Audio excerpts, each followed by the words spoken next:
for this computer, and I'm gonna share screen. Okay, share the other screen. See? So let's pretty much today we can spend our time to that go through the homework. While we going through the homework, whatever the material to be covered, we can go through that one as well. Okay, that's the plan. So look at this homework one. This homework will involve with the CAS data set that's available on SAS Enterprise Guide or SAS Help directory, as well as in doc sharing. It's available pretty much everywhere. And that data set, let me see, CAS data. I have that one that I put over here. This one has a like a thing. They have given the make, model, type, origin, drivetrain, MSRP has been given in dollars. Okay, invoice dollars, engine size, cylinders, horsepower, miles per gallon, the mileage in city, mileage on highway, weight, wheelbase, and length. See, these are the in this pretty much in this data frame that variables. This side you have the variables. You know the column wise you have the variables. Row wise you have the observation. Observation means like that those are the individuals or that components. See how many components going to be on this one. We can check that how many, I think 400. 428, I think. Yeah, 428. See, the first one has been taken for the first row has been taken for the title. So let's see. So we try to do something from this data frame. Okay, this is kind of like a data frame. So if you have like a this way, that it's like a this is like a matrix. It has been put into a matrix, this one, because you have a rows and columns. On columns you have variables, some characteristics of the components or the individuals, which gonna change from the individual or component to component. See, like that. These are the individuals, or those are called the experimental units. Those are units in that way, or individual subjects. Biomedical research, we call the subjects for the units. Then in electrical, electronics, or chemical or mechanical components, we that those kind of a research we call them components. Okay. So this data set, it's in a spreadsheet. We have to take this into import this into. First thing we have to do, we have to import. How do you import? See, I can do this one in several ways. First thing that first get the I'm gonna make a like a library or directory. See, lib name. I'm gonna call that library data out. In addition to that one, see that if you go ahead and look at this one, if you open that one, even that on the SAS help, you can see this data set CAS. See, so already over there CAS data set. So over there on SAS help, I have already imported several places. See, here too, SAS user too. Okay. In addition to that one, the way that I've been running this one, I created my own library, data out. See, this is my own library. You can create your own library. See, and then you give the path and directory. See, this is the path. This is the path. This is in my flash drive. This is my folder. This other folder. This is the folder. The last one. The directory has been given over here, and then it's been set up as a like rather than then go back to that place. You can work with this data out all the time. Then I'm gonna get this and go and read the data. It's called the data file. See, data file. See? Data file. This one. I'm sorry, I'm looking at the wrong one. Okay, let's go to the homework one.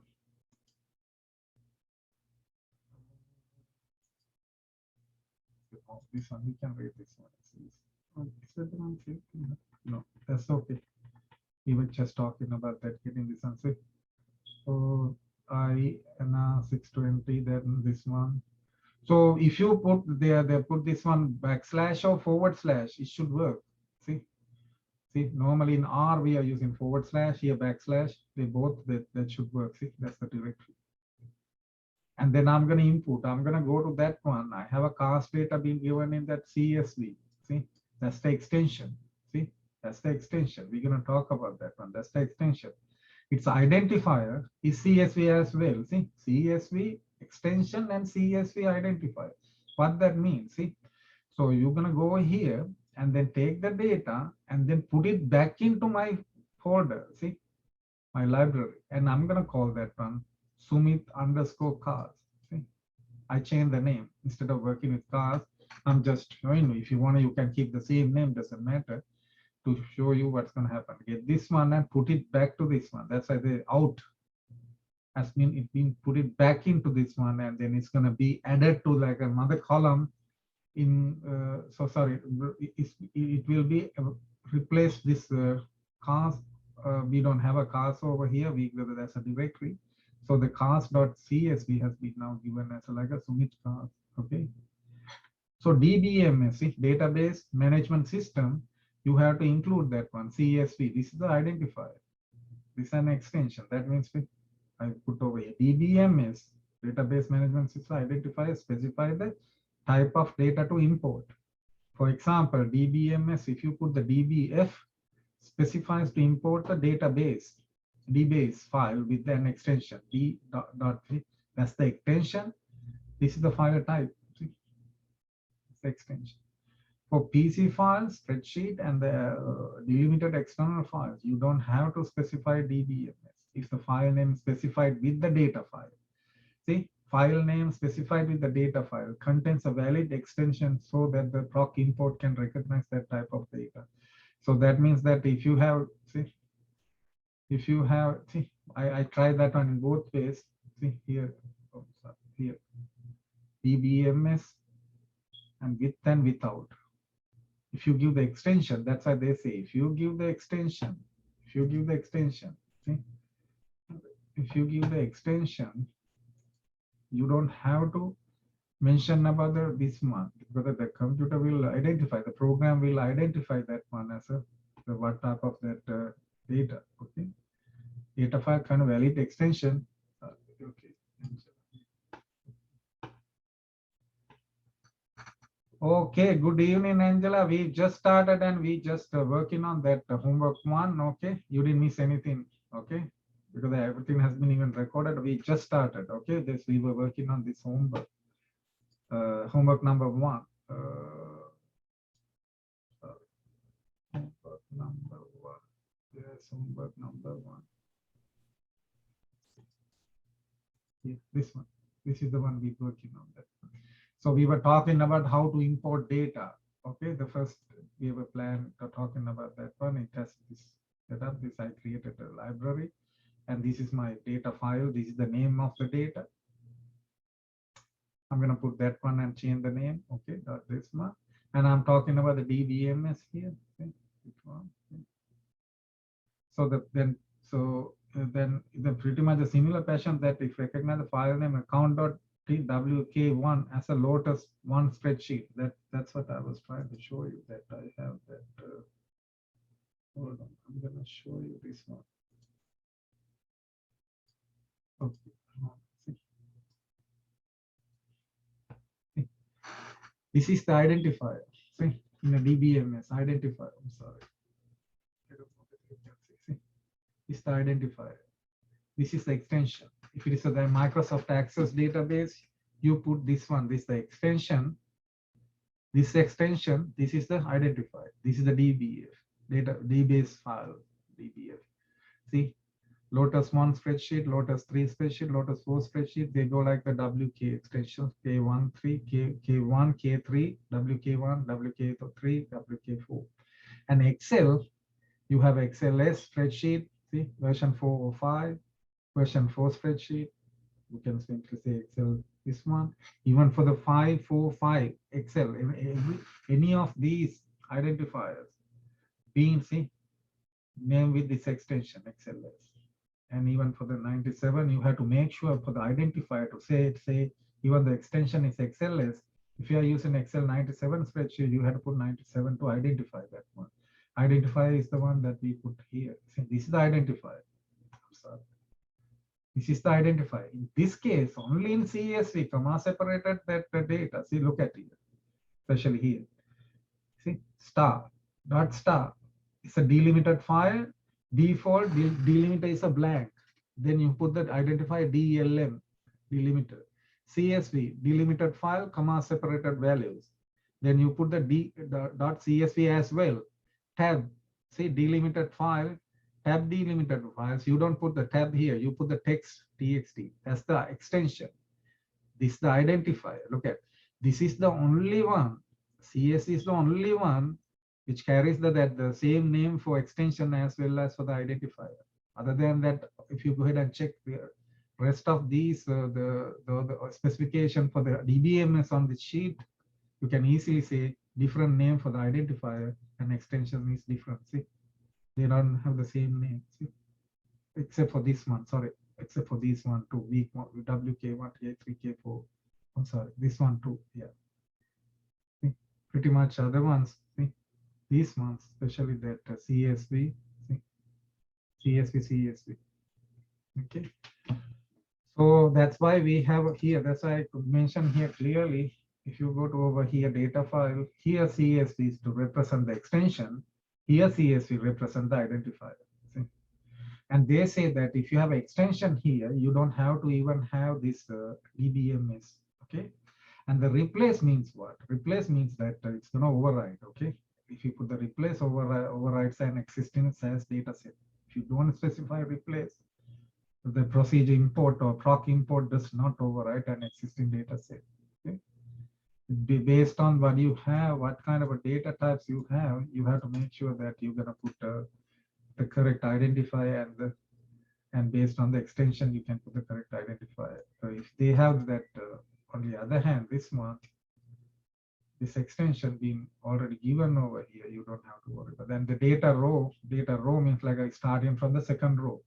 Data start from the second row, because if you go ahead and look at this, see, data start from second row. See, the first row has been allocated for the names of the variables. The first row. So let's go ahead and run this one. See, name data. Okay. You don't have to do this the same way, but if you don't even that create that any library, it's going to go to the library called work. See, it can go to work. See, it can straight go to work as well. Okay. Anyhow, if you run,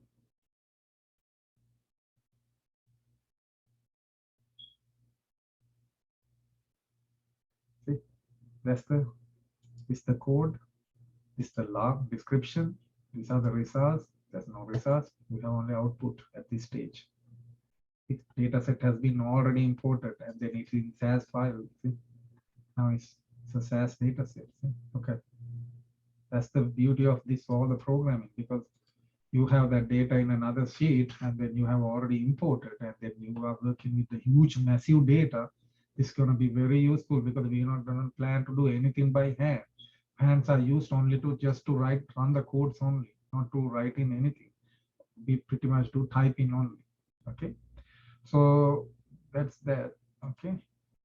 Oh, then I tried this way too. See, then I backslash, and then I'm trying with the backslash, a forward slash right now. I did with the backslash.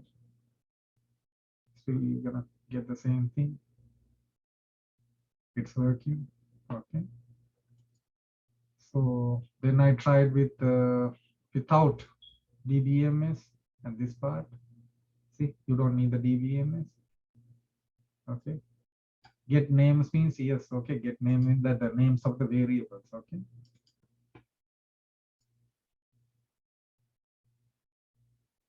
See, when you run that one, in order to get your result, it doesn't come up with the output. So you can run the thing, print. If you run print, I'm sorry, I missed that one. It doesn't work. Oh, okay, that's okay.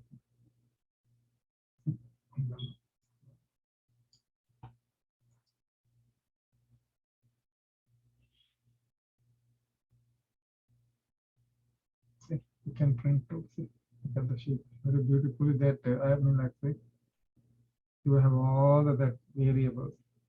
Make, model, type, origin, drivetrain, MSRP, invoice, engine size, cylinder, horsepower, MPG, CT, and on highway, mileage on highway, mileage on city, wheelbase, length, weight, and pretty much everything. Okay. So we tried different ways. Now we have a data inside this one. That's the same thing we did. Now what? Now we have to make sure that there are two variables with some kind of a discrepancy, because that we don't need that dollar sign. Dollar sign has to be taken out. Okay? Because otherwise what's going to happen? Okay, I'll show you. What's going to happen? See, please generate a scatter plot matrix. Before that, we have to know what the scatter plot would be before come to the matrix, because we talk about the scatter plot at a certain point the other day. But this one is scatter plot matrix. Okay. So before we're gonna go ahead and do anything, we have to make sure we're gonna get rid of that dollar sign. Otherwise, it's gonna become what? Categorical data. They were numerical data, but let's see what they have. See, look at here, dollar sign. Otherwise, they think, the machine thinks, the program thinks this is like a string. See, like a categorical. As I mentioned the other day, there are only two types, numerical and categorical, or you can say quantitative and qualitative, or you can say continuous data. Continuous data means numerical data. The other one is string, character data. These are character data. See, it's going to think like a character data because of this character in front. You have to get rid of that one. See, you have to get rid of this one and then this comma and then make it like a numerical. How do you do that one? See, I'm going to go ahead and then this one, I'm going to call with the new name. I'm going to go ahead and get the data. Now I don't have to go to that where I have saved my data. No, I don't have to go to that place anymore because I have a new library on SAS. I don't have to go to my flash drive. It's on my flash drive, or that on the desktop or computer. You don't have to go to the PC. You work with this one.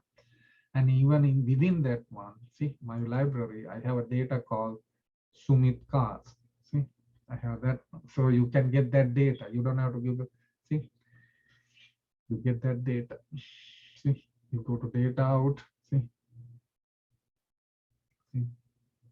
So another way, this, okay, I'm gonna show, before I come to this one, I'll show you this one too. Look at, I don't have a library.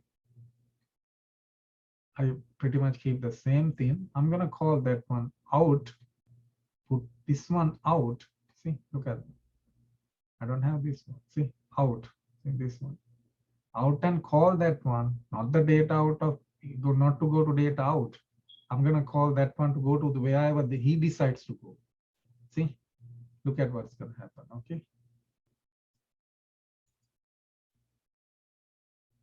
I didn't create a library, but it creates its own library and get the data into, see, work. It's a temporary library, see? It got the data into this library rather than here. Now I have a data out because that's the one I created, Sumit Kaur.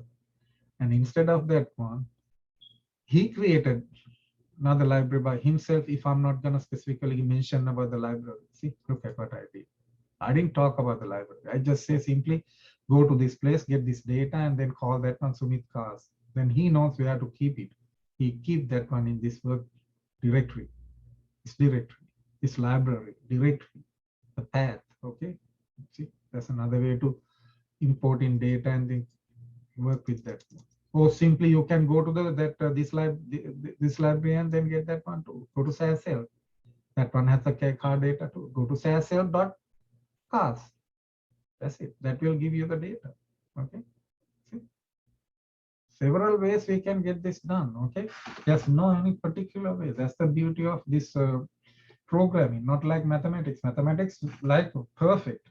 There are so many ways to get into the answer, but only one way of just to get an answer in most of the cases.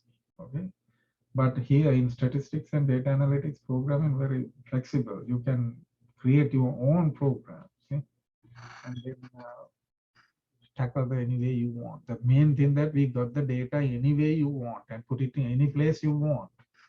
Okay, that's the key part. Then later on, we have an issue with that MSRP and the invoice. They've been given with the dollar sign. Dollar sign. The program thinks like what? Like a character. You have to take it out. You're gonna write that one in this. See, I'm gonna get this one, set this one. See, go to the data and do this one and put it back into that one. That's what I'm telling here by setting. See, I'm gonna go to my data, go to the car data, which is in data out. Now I'm planning to go to this library. Okay, data out library. Go to data out and take my Sumit cast data set and do this one. I'm gonna call the new name for MSRP. MSRP underscore 1000. Invoice underscore 1000 means that it has been kept to 3 decimal places. See, 3 decimal seems like it has been divided by 1000. See, this is the format syntax $WD. W stand for the width. Specify the width of the output field. How long that would be. I took like a 612, but it's going to be by default 6. By default, it's 6. Okay. But you can keep 2 to 32 that length. And the D specify the number of digits to the right of the decimal point. That means how many decimal points you want to keep. Right? 3. The numeric value, this argument is optional. The range 0 to 31 requirement must be less than W for sure. W is less than W. See, this is the format, $W. And I get this MSRP. I say that take that dollar sign out and then put it back and give this name, MSRP, with 3 decimal places. See, that's I call that an MSRP underscore this one. Okay, let's run this one.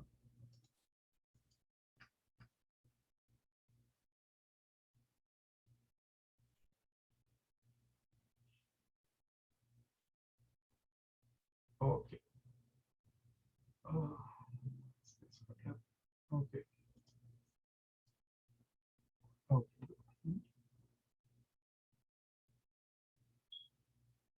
Okay, let's go with this one.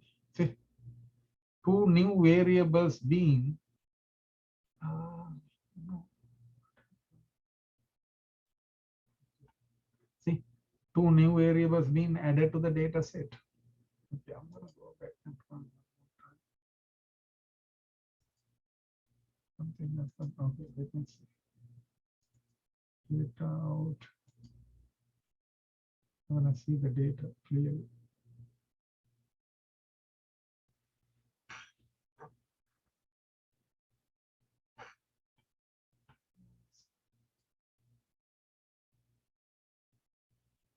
I don't see that one.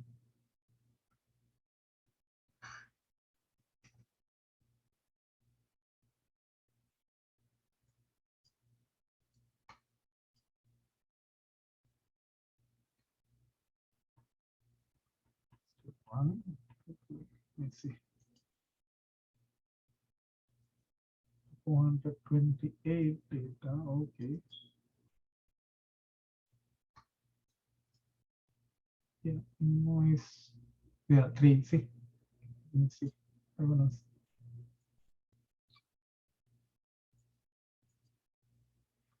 see. This should have that 3 decimal places for sure. See, it's the last one. Invoice underscore 1000. This the one. This the MSRP should have 3 too. Why it is not gonna be this? Yeah, hold on.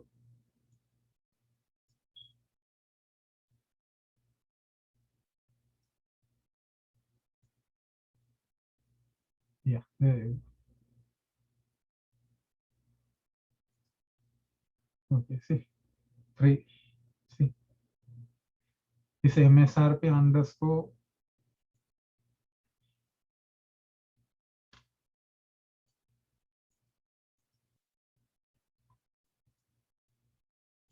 Okay.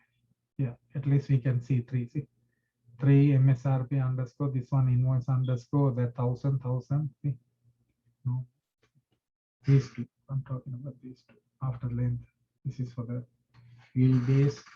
This one for the weight. This one for the MPG highway, MPG city, blah, blah, like that. Okay. Okay. Let me move from here to that's the top. Okay. It's here.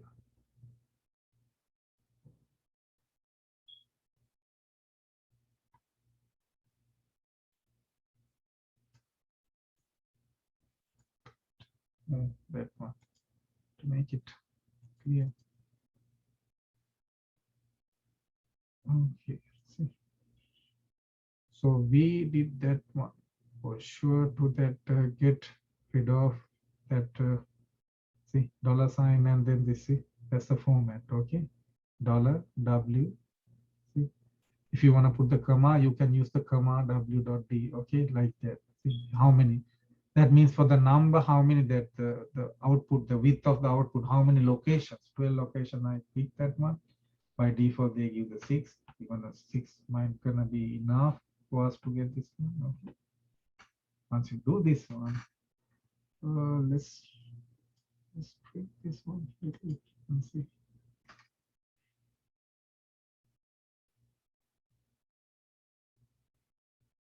See, it's clear here. See, it's clear. So we have to make sure that if there are any missing data, see, missing data over here. I don't see any missing data in this data set. See, missing data. As I mentioned that if you're missing data, we have to do some kind of an imputation. Okay, we do those and then we remedy those situations down the road. See, here, it's good. 2 columns, new 2 variables being added, then you can work with this one. See, this has to be multiplied by, see, all the time. See, 1000. See, it has been divided by 1000. See, 36,945, like that. This one. Okay. See, 36,945.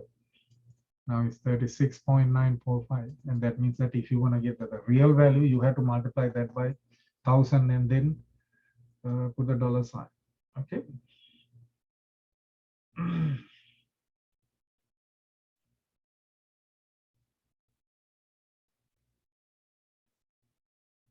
Okay. Invoice 1. Okay, let's go to this one. Okay, scatter plot. Okay, so before we come to the scatter plot, here they were telling us to do the scatter plot means like what the scatter plot is.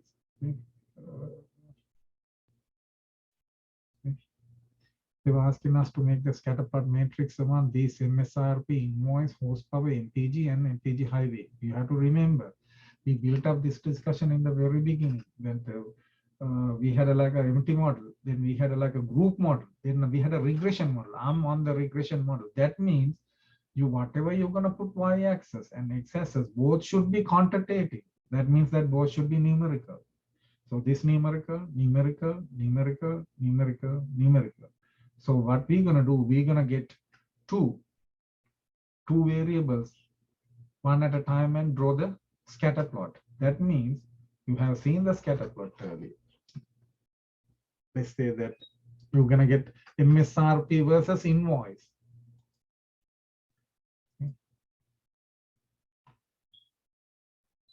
MSRP versus invoice. MSR or something that makes sense. Professor? Uh-huh. Oh, Yeah. actually, never mind. I'll wait till the end of this to ask a question. I'm sorry. Oh, no, go ahead and ask if you have anything. That's okay. Go ahead. Don't worry. I think you might clear this up later, but you said make a scatter plot for MSRP against all of these. When I did this and I put them all in one scatter plot matrix. Yeah, you have to do like that. What I'm trying to explain over here, I'm going to show one and then try to extend that one too. Okay, got it. That's what I'm trying to do. Okay. Okay, I just got nervous for a second. No. Okay. You I did see the right exactly thing. where you're going. You're gonna do an you- example with just 2 of them, and then you're gonna continue. Yeah, no. You did the right thing.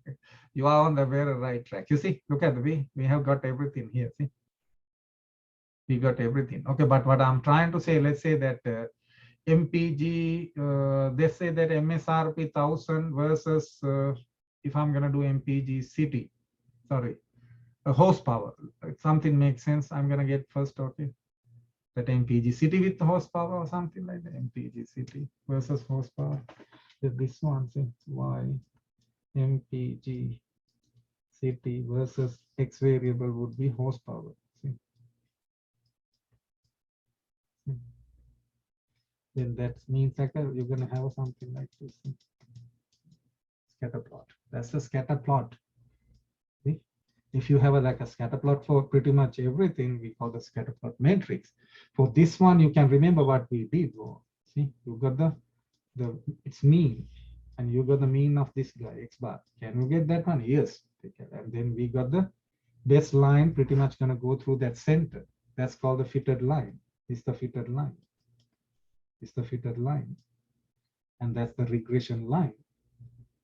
Regression line of this Y versus this one MPG city versus horsepower. Okay, so that line, how do you write that line? You can say Y hat equals B naught plus B1 X, or you can say MPG city, and if you want to write in these terms, B naught and B1, you can get it from once you run that regression using SAS. Okay, horsepower. See, like that. If you want, you can write like that. Or if you want to add to the elements that which individual, you can add the individual here too. See, like that. I stand for the which one, that first one, second one. Then I goes from, in this case, our case, 1, 2, 3. I'm gonna put 3 dots to say continuation. 3 dots or ellipses. That's a continuation. Okay, 3 dots.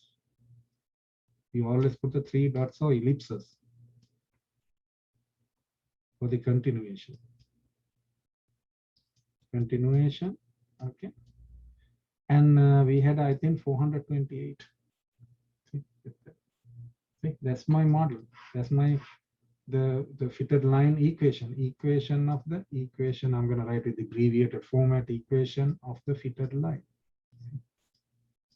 Fitted line. Then if you want to write the model we're going to write, you can remember with the aid of, you write Y this time, B naught plus B1 X plus E. You add error 2. You can remember error, or sometimes you call residual. Like that. B naught and B1, definitely we're going to calculate for you. They're going to calculate for you B naught and B1. And on the other hand, they were looking for correlation between this one. The correlation. There's something called the correlation. So when you run this one, let's run this one. I'm going to run this one. Okay. Then you know that now I'm doing this versus this versus that versus that, and that versus that. So we have to do for MSRP, but I have changed that one on MSRP 1000, invoice 1000, horsepower, MPG city, MPG highway. This is done by the make, group by make. Diagonal, I'm gonna put some histogram for the diagonal. Throughout the diagonal, you're gonna have the histogram. I'm gonna create some kind of a ellipses for the mean for each and every one. Okay, let's run this one first and see how it works.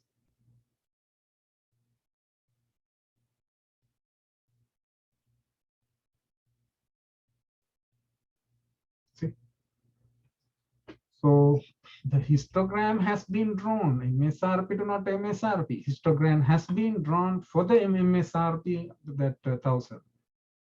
This is the invoice versus what? Invoice versus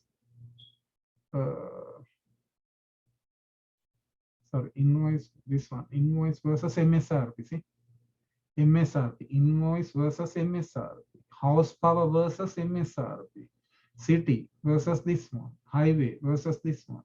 See, invoice versus MSRP again. See, it's gonna be that this gonna be the diagonal. Whatever you're gonna see on the top upper, see, upper triangle of this matrix is called the upper triangle. See, upper triangle gonna be reflected on the lower triangle. This gonna create this diagonal. This part is called the diagonal. Diagonal be like just like a mirror, plane mirror. That will be this everything that can be kept in front of that mirror will be reflected and then can be seen this one reversed. See? See? Same thing, okay? So mainly you can focus on one part, one portion enough, in the lower portion or the upper portion, but in the middle, what I did was, at the same time, I drew the histogram. For the MSRP histogram, for the invoice histogram, for the horsepower histogram, city, highway, because I changed that one. And on the other hand, I have to tell this one. I changed even the MPG city to city. I changed the label. MPG, rather than call the MPG city, I call the city. MPG highway, I call the highway. You don't have to do like, you can do any way you want, okay? And the title, scatter plot matrix for the cost data. And the data, I call this one data, can you remember? It's in my library, it's in here, and then it's in the card. And diagonal on the histogram kernel, see? Histogram kernel, what that means, histogram kernel means, sorry. See, kernel means like you have to draw the smooth curve scheme in the top of that one. It's called the kernel, see? Kernel. Kernel, see? That's the kernel. It's not smooth. That's not smooth. That's not smooth. So the smooth curve will be some kind of like a smooth curve scheme in that one. That's called that the density. See, this is a density. Density curve. This is a kernel curve. There are two types. Okay, but we're gonna come to that one later on. And in addition to that one, let's say that by any chance that if I get back to this one, what I did was I drew pretty much all these at the same time, one at a time. See, this versus that. So you have how many of these we have? 1, 2, 3, 4, 5, 6, 7, 8, 9, 10. See, 10. You have a 10 of them. So you have a 4 options. See, 4 options. See, 1, 2, 3. Sorry, 5. 1, 2, 3, 4, 5. 5 variables, and then you got the 10. What that means, how this gonna be 10? When you draw that one, see, why it's 10?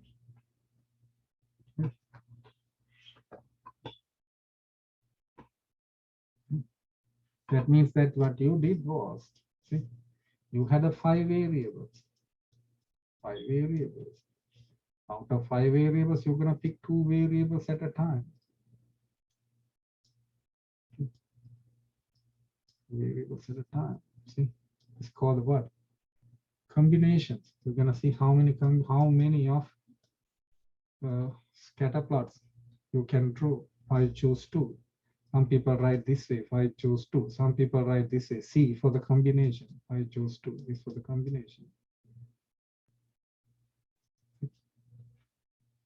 Some people write this way. I choose 2. Anyhow, this means something like this. I'm gonna get the 2 and multiply by 1 and 5. I keep the same number. 2 and this one get cancelled off. You're gonna end up with 10. But its proper definition is this one. Proper definition, this one. 5 factorial divided by 2 factorial, 5 minus 2 factorial, which is 5 factorial over 2 factorial and 3 factorial. That means I can expand. 2 factorial means 2 times 1.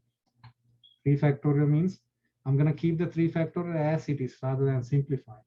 I'm going to write the 5 times 4 times. Now I stop at 3 factorial to get this one cancelled with that one. So that's how you get the same thing like this, the shortcut. Okay, that's how you have a 10. Out of 5 variables, you choose 2 at a time, and then how many combination, how many scatter plots we can generate. 10 generates, we can 10. The other side we have a 10, 10, 20. In the middle, we have this their own distribution. See, histogram. Histogram gonna go over there, and then with the histogram, if you draw a histogram for any of these variables, let's say MSRP 1000, okay. That means that you don't have MSRP, that variable on this side. They have a variable on this side, okay, that you keep in here. If you take this one standalone, let's take this out and stand alone and see how that histogram should be drawn. Okay, so that means you have like this. See, on x-axis you have MSRP RP 1000. On y-axis you have here this time frequency, or shortened from freak, or see, notation F. This one, that's how you got something like this.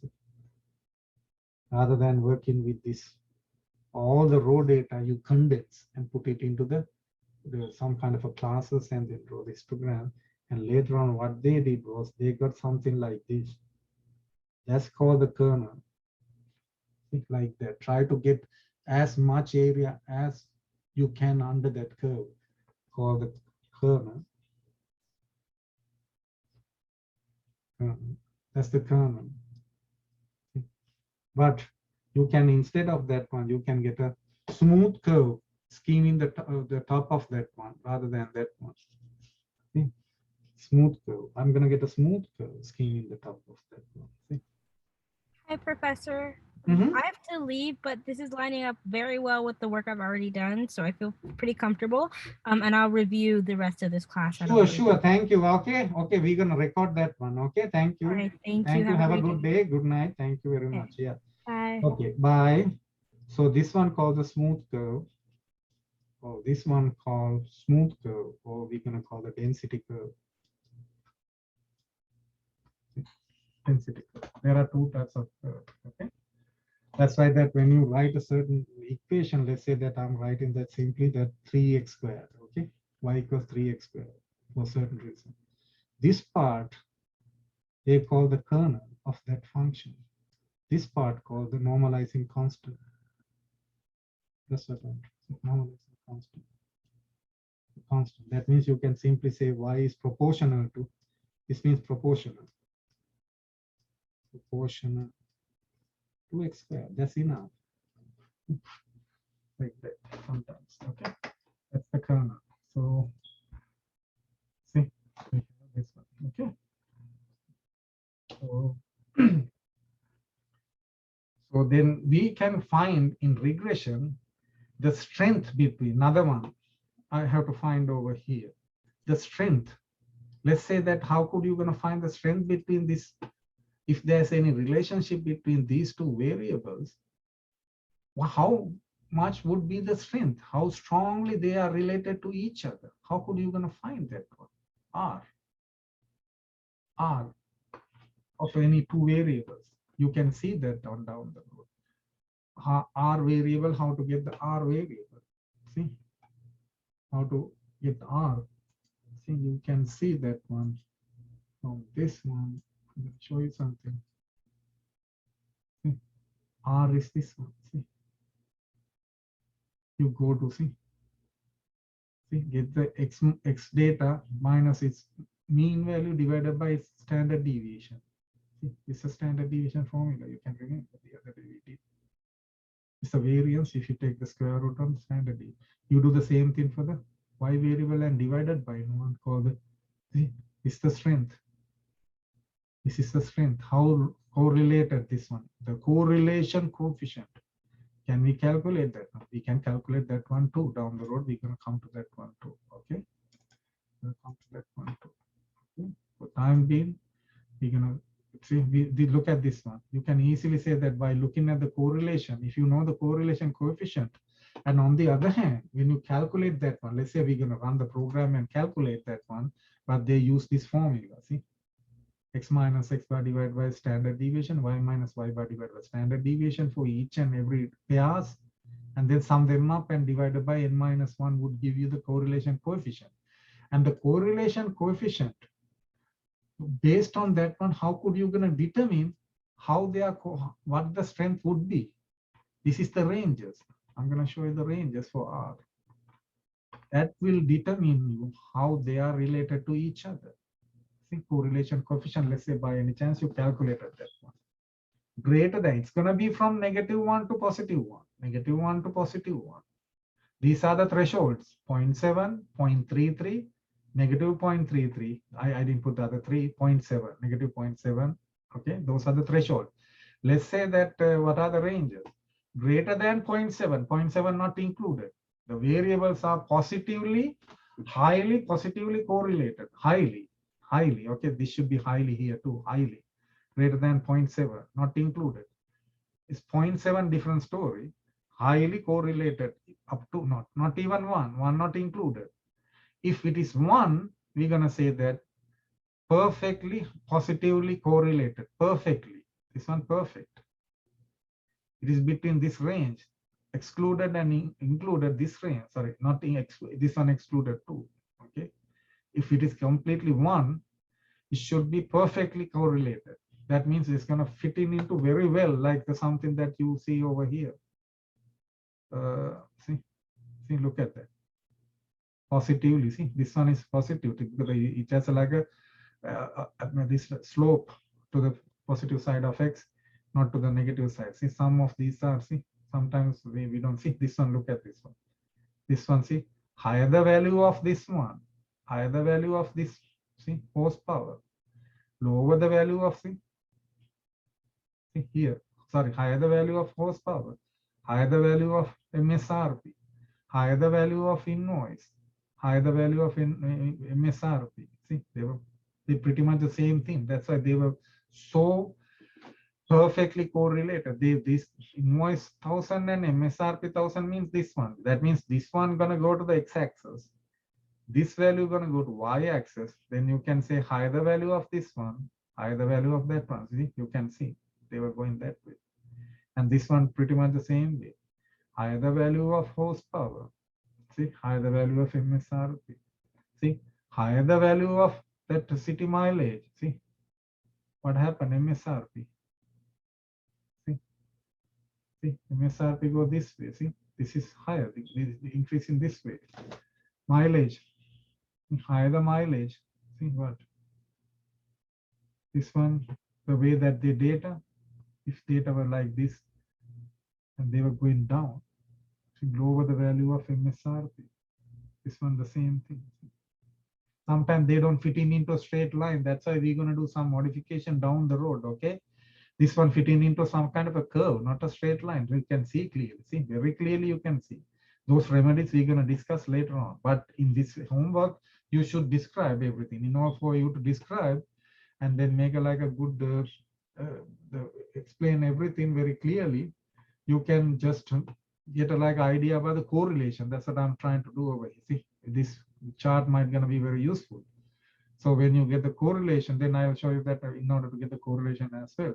So see, 0.7 between that one, highly correlated, and between 0.33 to 0.7, I'm talking about this range, mildly positively correlated, mild correlation. You have a mild correlation between those two. See, mildly positively correlated 0.3 to 0.7. Then again, between this one, the included, this one, there's no correlation. If anything gonna fall between that one, variables are not correlated. They're not correlated. That means X variable not gonna explain the Y variable. And the so does with the other side. Other side, you have pretty much the same way, the negatively. See, negatively, we have the same thing. See, from here to here, and here to here. And if it is -1, perfectly negatively correlated. That means your axis, the straight line gonna go this way. Okay, straight line go to the other side rather than this side. This positive because that's a it's slope actually. Correlation means based on the slope. See, slope. It's inclination to the positive side of x. The other one, see, sometimes they go this way. Higher the value of x, lower the value of y. Here, higher the value of x. So does with this one, or the higher the value of y value. So that's that one. Let's say that I'm gonna get you something to correlations. Let's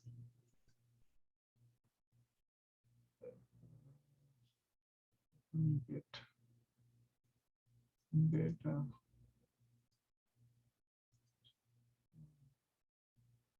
I can use GLM.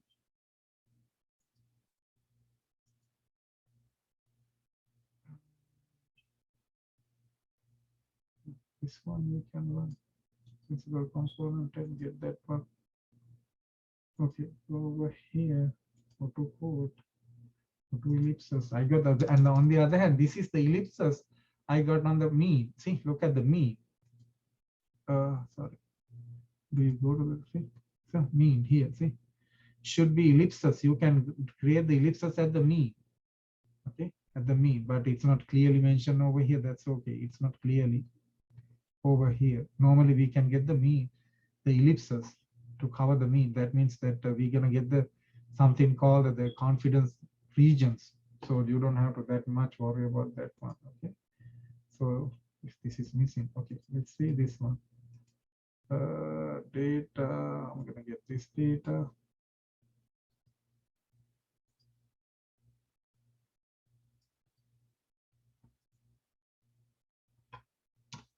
Okay, then variables. Let's get this one. These are the variables. Okay.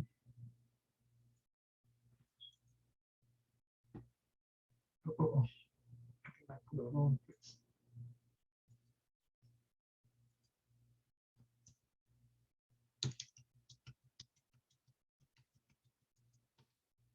I'm gonna use some. Oh no, it's this one. That's wrong one. I think I picked the wrong one. Principal component analysis. I picked the wrong one.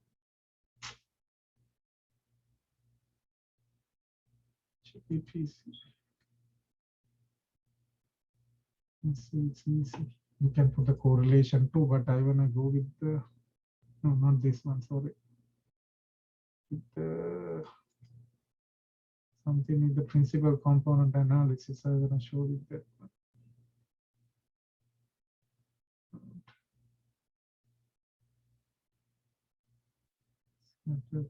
This one here. Let's see, it should be somewhere. We can use this one too. Yeah, these two. I'm sorry, these two.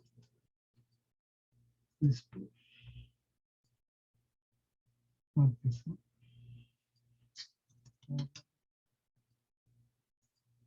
The printcom data. Okay, this one.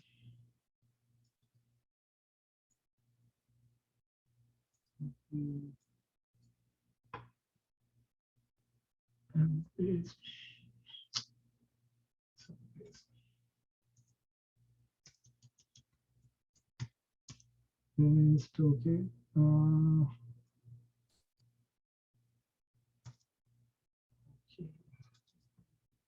One control C and give this one control V. Okay.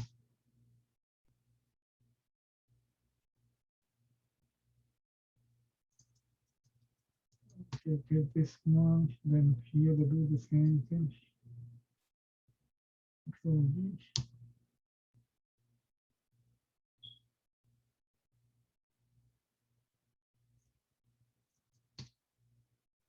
And this one.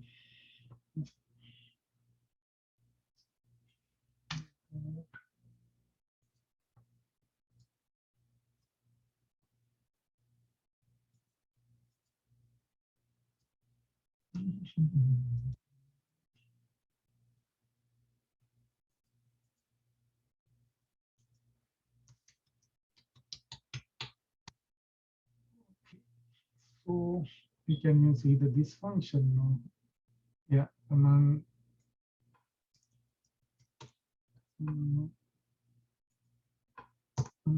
continuous variable correlation among continuous variable. We call the continuous means continuous same thing. Continuous means numerical, or even the continuous we can say quantitative.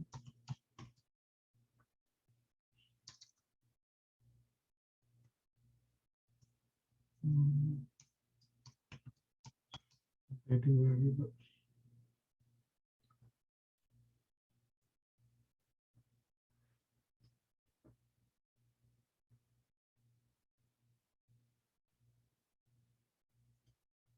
Okay, This one. Okay, see, you can use this function or this one. Okay. So let's try this one. So this one first. Okay.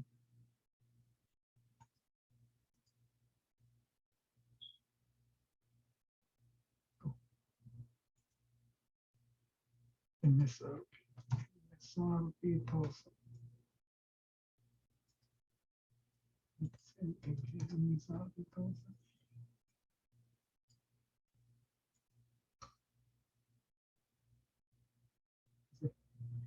You get the correlation. See, between MSRP to MSRP definitely one, two, because of among themselves. So see, invoice and this one almost one. See, almost one. See, based on these values and the based on the chart that I gave you, you can decide how they were correlated. See, based on this. See, see, this one. See, it's a one way of getting the correlation coefficient. Or you can run this function, this procedure. We call the procedure over here. In R, we call function, same thing. Correlation matrix. You get the correlation matrix same way you're gonna get the scatter plot matrix. If I ask you to get the correlation matrix, you can get the correlation matrix like this. Don't worry about this eigenvalues. We're gonna talk about that down the road at the pretty much in the fourth week. Okay. So see, you can get the correlation in two ways. Okay, either this way or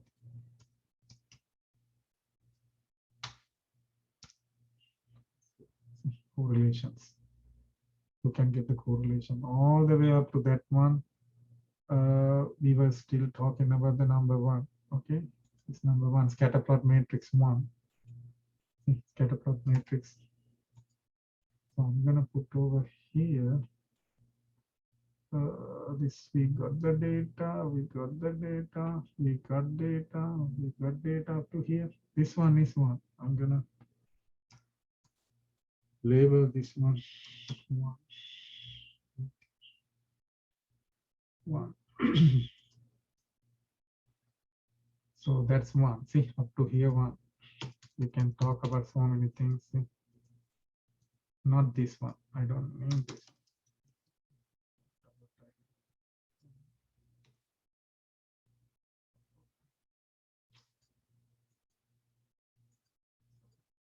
I don't need this one.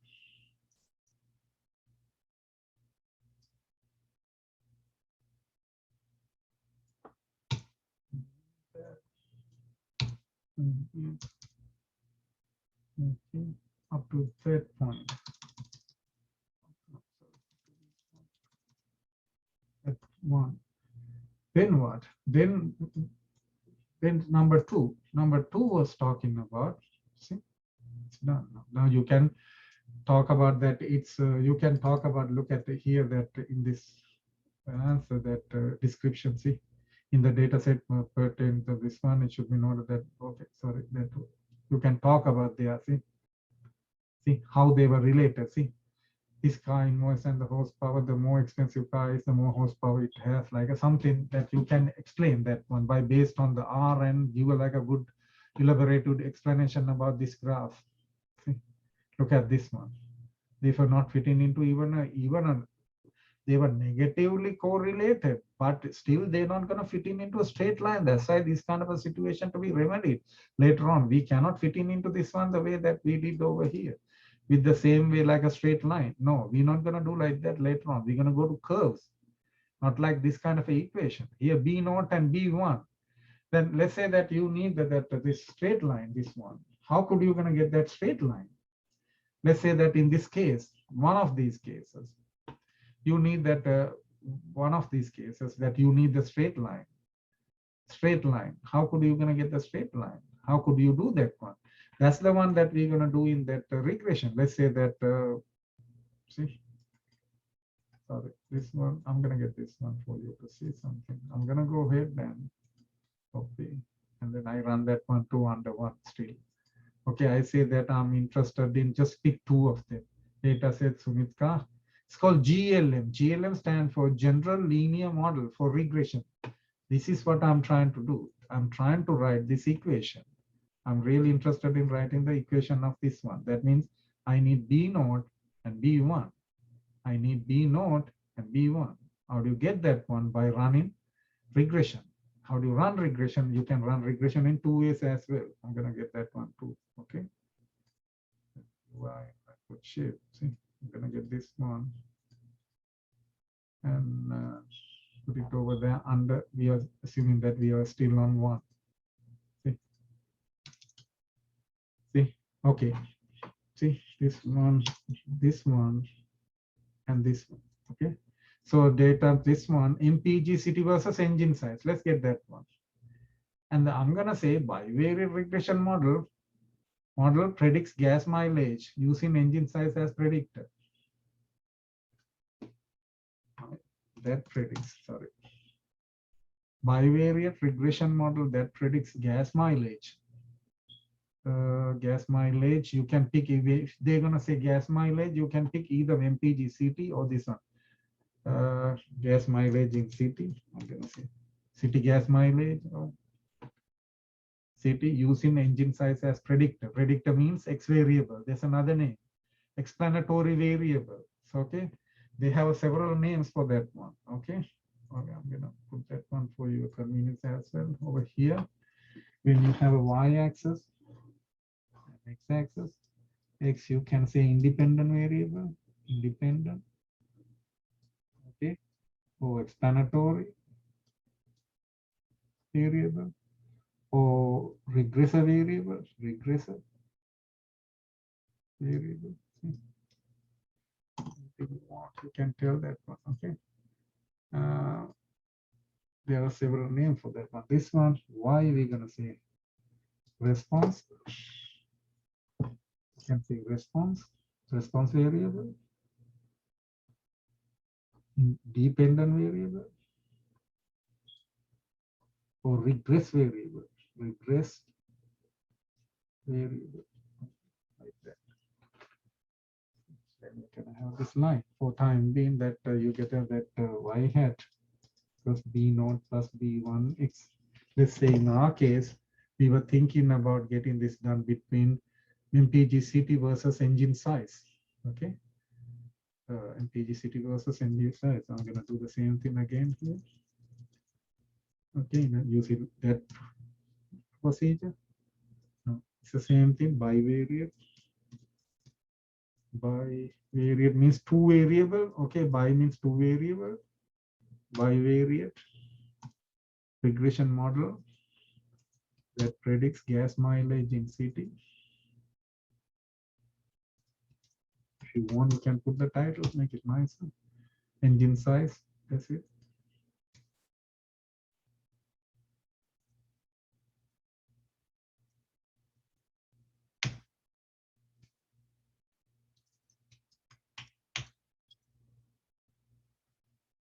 Okay, engine size. This SCL means like a confidence level of the parameters, okay? Confidence level of parameters. I'll show you what that would be, okay? So this one, look at, I'm gonna say we have a MPG, okay? In our case, this is MPG city. This is engine size, okay? Engine size. Let's say engine size like that, okay? Engine size. Let's see engine size. Yeah, engine size. They write engine size. So our this one would be MPG city. MPG city hat B naught plus B1 times engine size. Engine size. Engine size. See, I need B naught and B1. I not B naught and B1 to write that equation. Okay, how could you gonna get this one? That the parameters, what are the parameters? You know that we are working here in sample version. This is a sample version. In a pretty much similar fashion, we have some other version called the population version. I write the population version too. Population version. Population version. You have over here MPG city. See, you have here engine size. Okay. Instead of having that one, you have a distribution. Okay, you're gonna see down the road distributions. You have a straight line that go through the expected value of y. With the equation is b naught plus b1 x. So these are the parameters. Same thing, but these are the parameters. Its counterpart are these are called, they are observed value or estimated parameters. Or sometimes we call statistics. These are the estimated parameters. So you cannot have this one. There's no way you can calculate B naught or beta naught or beta 1. There's no such thing. That's why we're going to go to its parameter estimates. So they were looking for their range. That's the range they call the parameter range for the confidence level. We're going to talk about that one later on. Okay. But anyhow, for time being, let's run this one. Let's run this procedure and let's see what's going to happen.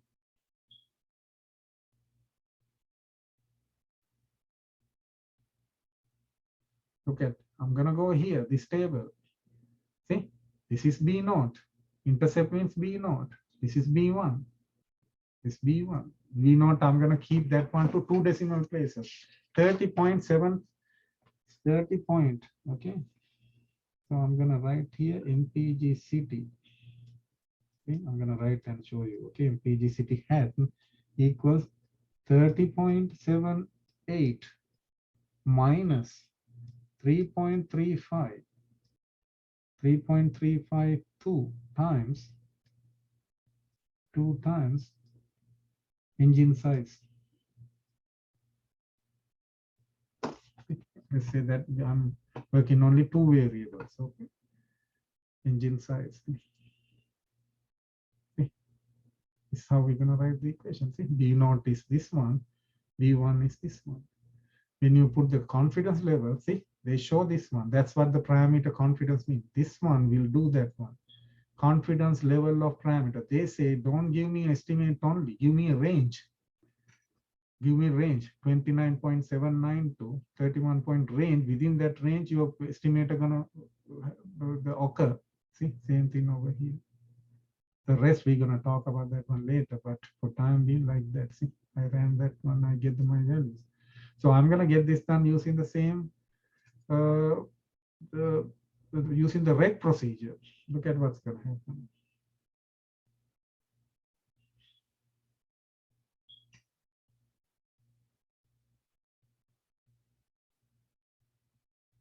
You see, again the same thing. 30.78 minus 3.35. Now you don't have that. This one, some parts are missing. See, you got the something called the ANOVA table. You can remember this table. You can remember this table. I did the other day this table. Okay, we're gonna come to that one pretty soon. See, but what I'm trying to say that in number 1, you can talk about before you come to number 2. Okay, so many things you can explain. You don't have to, but you get the idea about that one. Okay, you can write as much as you can. You don't have to write too much, but if you do,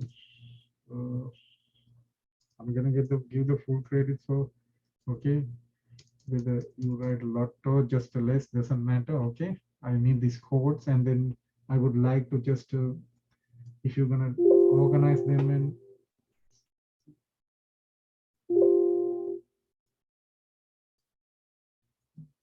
okay, this is the same way like here. And if you have a question, see, okay, see, question, answer, and the code and the result. If you present your that work like that, that would be greatly appreciated. But it doesn't matter any way you want. You present that one, okay, based on your the time that you have for your work, okay. But at least you give me the code, okay. Then I can run and then see whether it's going to be right. Okay.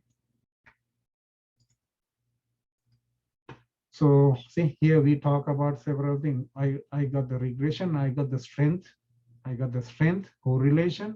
Correlation and equation of the regression line are the key part of the regression. Key part of the regression. Okay, here, look at here when we go to this in this note, first step. Under regression, in investigating an association between two variables, two concepts that are extensively entertained in scientific research are correlation and regression.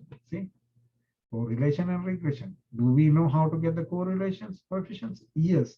Do we know how to draw the plots? Yes. Scatter plot we know how to draw. We know how to get the correlation. We know how to get the regression. Those days people did everything by hand. Now we don't do. We run this one. The role of the former is to find out if there is a linear relationship between the two variables. See, two variables, which the latter is concerned with the task of establishing the relationship. And on the other hand, scatter plot is the most common graph used to find the relationship between powers of data. See, like that. So remember, we draw the scatter plot for all this data, and we got that correlation for all the data. And if you want, you can run this regression. I did that one at a time. Okay, one at a time. You can, but you don't add all these to this side. Okay, then it will become the multiple. This is called the simple linear regression. Simple one. The simple one means the bivariate. Two variables. Okay, two variables now. But still, you saw that we got the B0 and B1, which gonna be responsible for the slope and intercept. We explained this one. This one is the value that, let's say that engine is 0, engine size is 0. Still, they say that, I'm sorry, that I think this should be negative. I'm going to have a look at it. This one, go to results.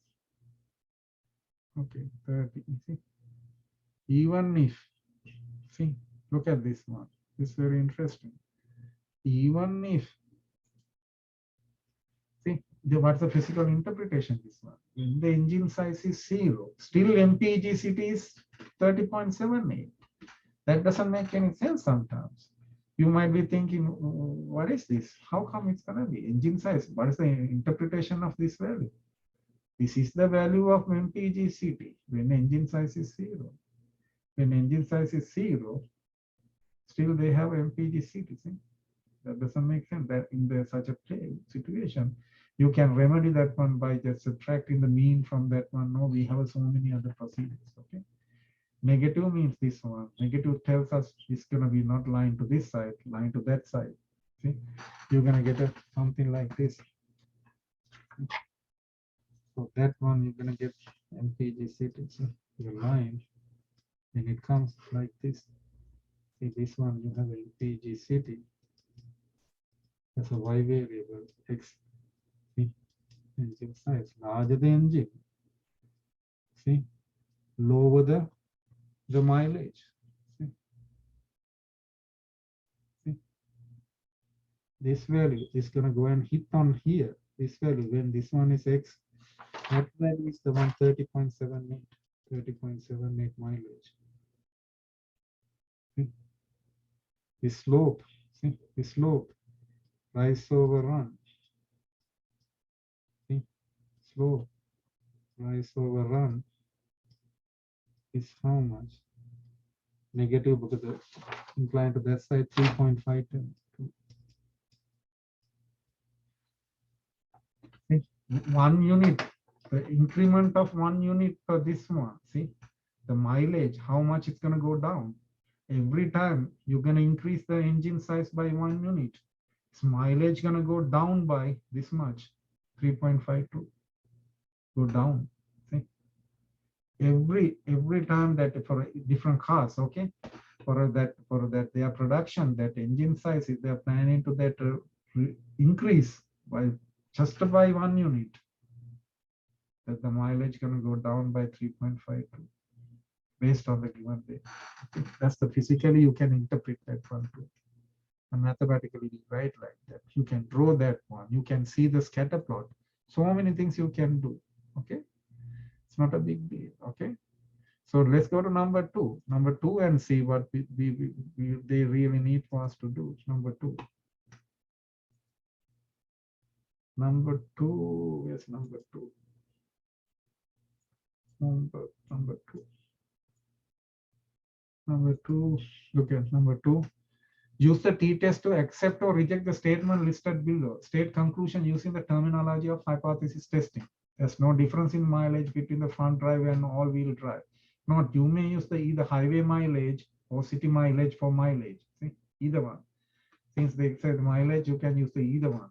And the B, there's no difference in the cost between the wagon and sedan vehicle. Note, you may use either manufacturer suggested retail price or invoice value for cost.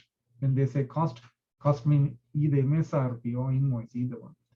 There's no difference in cost between a vehicle from the USA versus vehicle from Europe. You may use either manufacturer suggested retail price or invoice value for the cost again.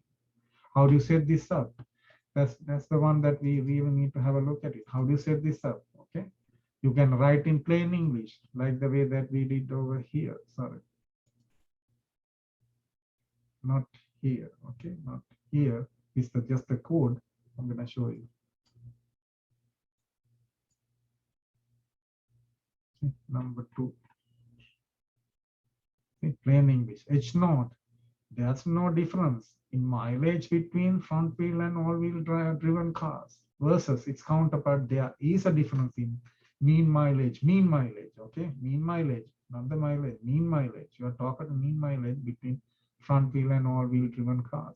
So the same thing, I'm gonna write this one with the like some notation for you to see, and then write in plain English too. See, number two, you can say H naught, your null hypothesis is what?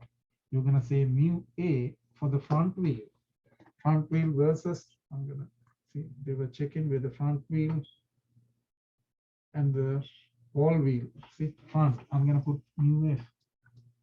See, for the mu all versus HA would be mu F not equals mu A. This means what?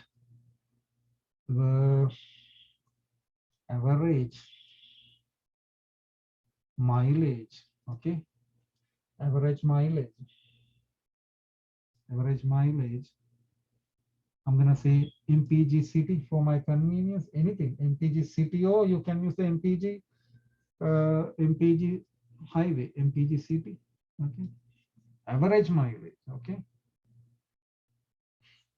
for front wheel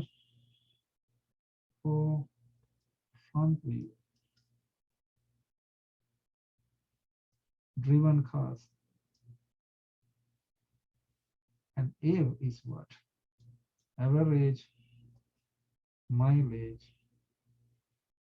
That is MPG city. Okay, I'm gonna consider city, or if you want, you can go with the highway one. Doesn't matter. For all-wheel driven cars. If that been given like that, or you can write in plain English. Okay? They were the same. If they were the same, or you can write the way that we wrote over here. Which no, there is no difference. Between. I'm gonna write between this deviation. There's no difference between front wheel. There's no difference in mean mileage. Okay, between front wheel and all-wheel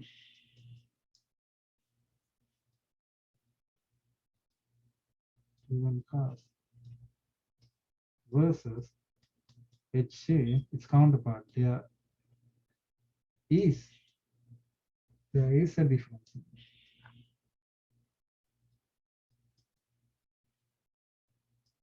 Mean mileage means MPG city. Okay, city. The other one MPG city too. Okay, city between front wheel and all wheel driven cars. If you want, you can write like plain English like this.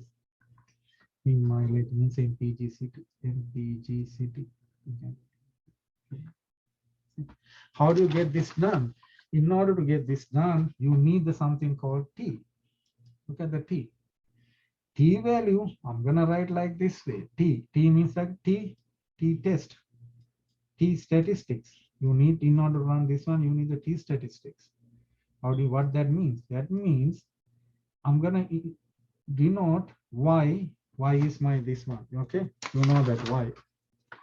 See, I'm gonna go to the MPG here, MPG city. See, for this one, for the front wheel driven cars. Okay, that means this has been, I'm gonna draw this one first to see this one clearly.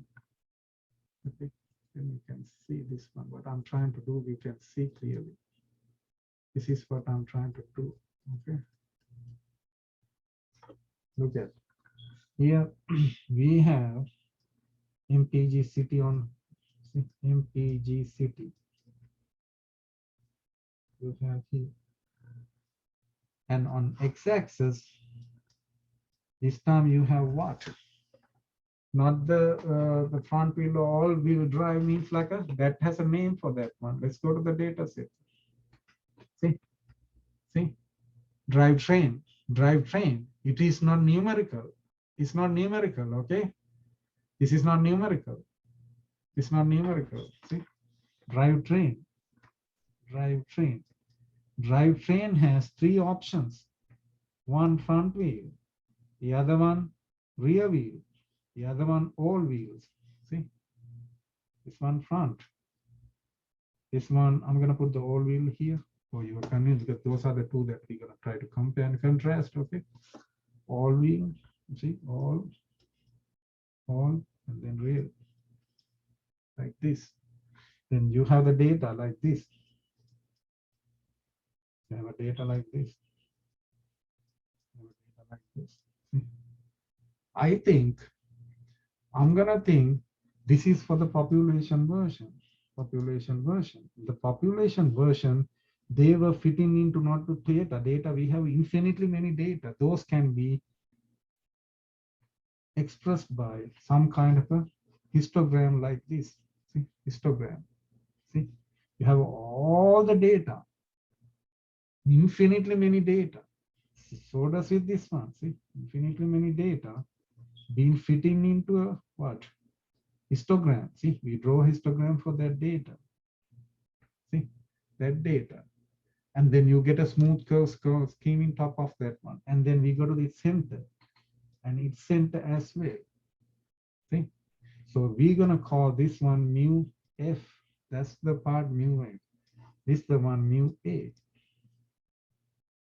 Mu A. And this we go to the spread. Spread. Spread is nothing but sigma A, sigma squared A. This means variance. It's the mean. Okay. In similar fashion, we have for the this one, sigma squared F for the front page. That's for the population version. But if you come to its counterpart of sample version, or on the other hand, we're gonna try to draw a straight line which gonna go through their mean values.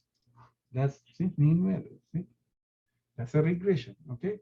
Here we don't do regression. We simply compare mu A and mu B only. So its counterpart we have over here x equals drivetrain. Okay, drivetrain. We compare only two. I'm not going to look into the third one. Okay. If you use the third one, we cannot use the T test. You have to go to F test. Y is MPG city. So this time you have a data, few data. See, this is the front. This time you have a all wheel. This one rear wheel. See, R. I'm gonna have the mean this time. That mean I'm gonna denote by Y bar F, not mu.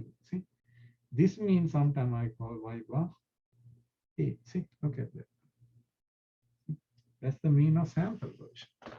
So now we compare mu A and mu F. We're gonna ask this mu A and mu F.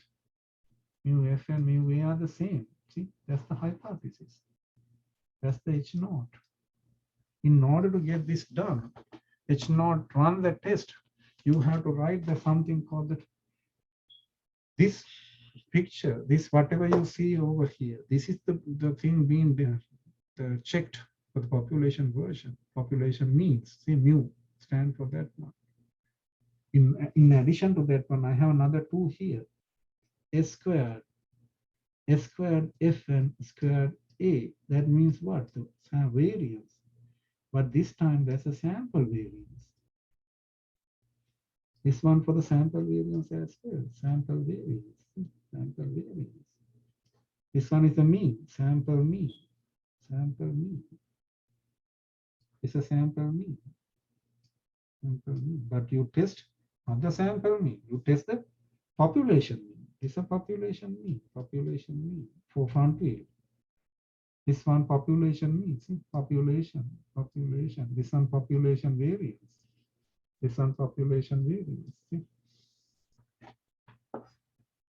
So population variances. You're gonna run that one. In order to run that one, as I said, you run this one. See, you run this one first. H naught and see sigma front wheel squared equal to sigma. Front wheel to all wheel versus its counterpart HA sigma front not equal to sigma all wheel. You check this one first. See, how do you check? We have a table. You go to p value. P value. See, using p value. See, using p value. Check the H naught. Okay, you know how to do that, but you last time I explained that. Then you're gonna come to this one. Then you come to this one. Sigma, sorry, mu F equals to mu F equals to mu A. When I do this one for this one, you can extend the same idea for part A and B and C. That's my expectation. Okay, mu F mu A. Then using p value again, using p value. Check the null hypothesis. Check the H naught again for this particular situation. That's different. You check the spread first. You check the spread first. Are they the same? Based on that one, you're gonna go to check this. You check this one first. Sigma squared F equals to sigma. Okay, that H naught first. You have two tests to be done. How could you gonna do that one with the aid of this guy? See, with the aid of this one. With the aid of this one. See? That's the one that we're gonna get it from running this t-test. That's why we call t-test. Okay, I write the t-test. Why we call the t-test? Because you need the test. It's called the t statistic. Something like this. X bar F minus X bar all wheel minus mu F minus mu A divided by something called the standard error of X bar minus F minus X A. Standard error of that guy. Standard error means what? This means standard deviation of this guy. The difference, okay? This difference. What would that be? What would that be? We can figure out. They will give you all the answers. When t-test, if you run the t-test, and we're gonna do something like this. Okay. Look at what we're gonna do over here. You go to under H naught means like under H naught means we're gonna do something under H naught means that is assuming that H naught is true. You're gonna assume H naught is true. If you assume H naught is true, your T becomes what? X bar F minus X bar A. Other part becomes 0. divided by standard error of x bar a minus x bar, sorry, f minus x bar a. That's the one you're gonna see when you run t-test. Let's run the t-test. See, see, this is number 2. See, this is number 2. See, data out Sumit, where I'm gonna go ahead and then pick the drivetrain. Go to the drivetrain and pick only the 2, all and front wheel only. See, see, open, open, open, 3 open, 3 close. Class, you have to give the class. Class means x-axis. Variable var mpg city, and title testing the equality of means for all and front wheel drive. Of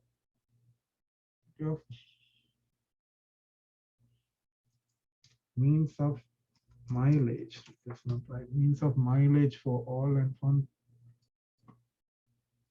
wheel driven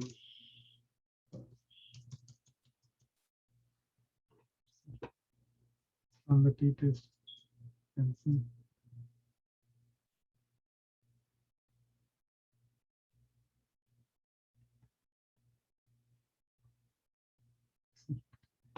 That's why, as I said, first go and check the equality. You know, p-value is extremely small, you reject h naught. That means they're not the same. If they're not the same, go to this one and look at its p-value. See, set-up weight, you are using set-up weight, unequal. If set-up weight, you're going to say p-value is again this one. Because of that, mu not the same, mu are not the same. See, you can easily make the conclusion. See, there are means and everything. See, sample mean, pool mean, everything. You have all the information that I was talking about. See, individual one standard deviation and their standard deviation. What these numbers? See, individual standard deviation. What is the individual standard deviation? Individual standard deviation means later that the x-axis standard deviation.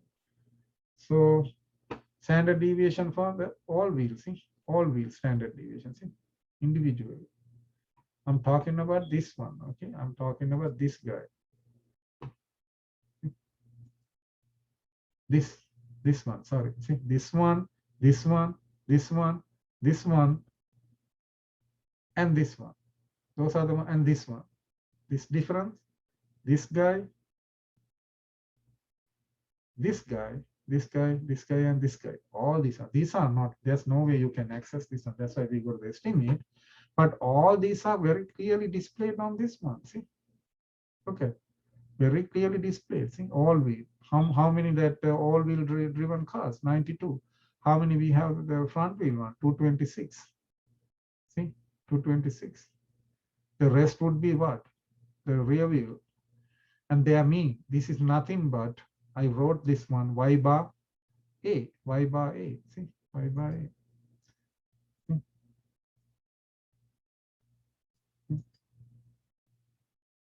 This one y bar a. Sorry, y bar a. This is y bar a, 16 point. Y bar f, 22.225 or up to 2 decimal places, so 1 decimal place, 16.9, 9 or 17. Okay, let's go with the 17. This one 22.2. See, and their standard deviation. See, 2.97, 5 point. Their standard error. See, their standard error. What that means? Their standard error means their mean divided by their standard deviation. That mean divided by standard deviation called the standard error. See, this divided by that called the standard error. See, that's the idea. So this divided by that called the standard error. See? So you have, in addition to that one, you have S, you have this one, you have this one too. Standard error of front wheel, standard error from all wheels. You have those two as well. So how do you get the C? You know, they calculate this one, x bar front wheel is nothing but your summation x front wheel value divided by n. N is how much? 92. And is divided by 92. X bar means those values. X bar front all wheel is summation of x all wheel divided by its n value. N value is how much? I think we saw that one. See? Saw that one. See? 226. No, the other way around. All is 92. Front is 226. 226. 92. 92. 92 divided by 92. See? Like that. Then how do you this one? S squared over front wheel means 1 over n. N means front 226 minus 1 summation. See, x minus x bar. X bar is how much? See, x bar is whatever the value that we saw over here. See, we have all these. See, 16 point. This one you got the 16 point. I'm gonna say 17.0. This one approximately. See, bigger or that tilde, double tilde, 22.2. See, this one, if you wanna get this one x bar is what? X bar f, x bar f, x bar f is 22.2. That 22.2. No, I think all is 16.93. All I have to put the other way around. This one. Okay, front wheel 22.2. 22.2. This one 17.0. 17.0. Then this one you don't need. And here that equals to this one x bar f, which is 22.2 square. And the similar fashion, A is what? 1 over n means what? How much? All-wheel drive. Summation x minus x bar is how much? 70. That's square. See? And this one you get 2.97. 2.97 front wheel. No, I can do 5.94. 5.92. 5.92. This one you get 2.97. Then you need what? Standard error of f is standard deviation. Standard deviation of this guy.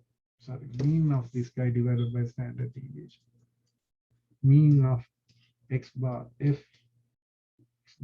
divided by s f. Front one, they give the standard error 0.39.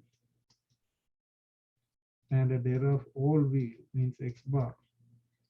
All wheel divided by standard error of all wheel, which is equal at the end of the day 0.30. 30 or 31. This is 31. Like that. This is the minimum value is that range, this is the maximum value in that range. Look at the difference. Look at the difference. Look at the difference here. See, when it comes to the mean, difference of mean. It's a standard deviation. See, standard deviation. See? Confidence level for that mean. This one we can talk about that one later, but see, pool one. What is this standard deviation? Why there are two types of standard deviation? So what's going to happen here? Now I need this one too. I need x bar minus, see, I need this one. X bar minus front wheel, x bar minus a. We can easily get that one. See, minus. I need that guy. What is that one? Difference. See? If you put the if the way that I put over here, see, front here, all here, I switch that one. This is going to be positive then. Okay. If you want, you can take as it is a minus f, which is 5.28. 28. Okay. If you round to the two decimal places. Now what? Now we are interested in what? That's the difference between those ones.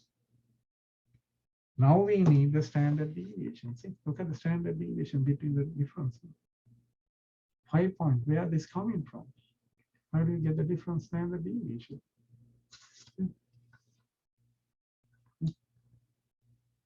Standard deviation difference. How do you get that one? I'll show you. Mm.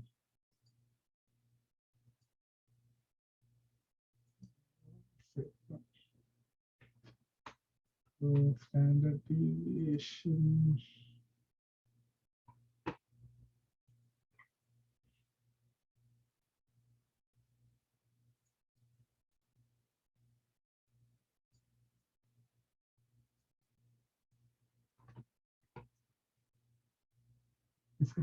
This part, this part, this part,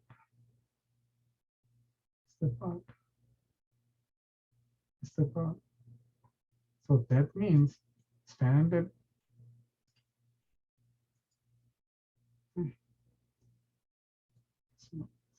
Cool one. Look at here. Look at here. I'm sorry, here. Okay, look at here. Different standard error, standard deviation, standard error. Look at here. Okay, follow very carefully. This one, see, mean, all mean. See this one. This one. Standard error. We miss one part here. I want to make it very clearly here. See, we need this one and this one. Standard error of this one is okay. I'm gonna write here very clearly. Standard error of this one is you're gonna write the standard deviation of f divided by n of f, n of square root of that one. Okay, this one is a divided by square root of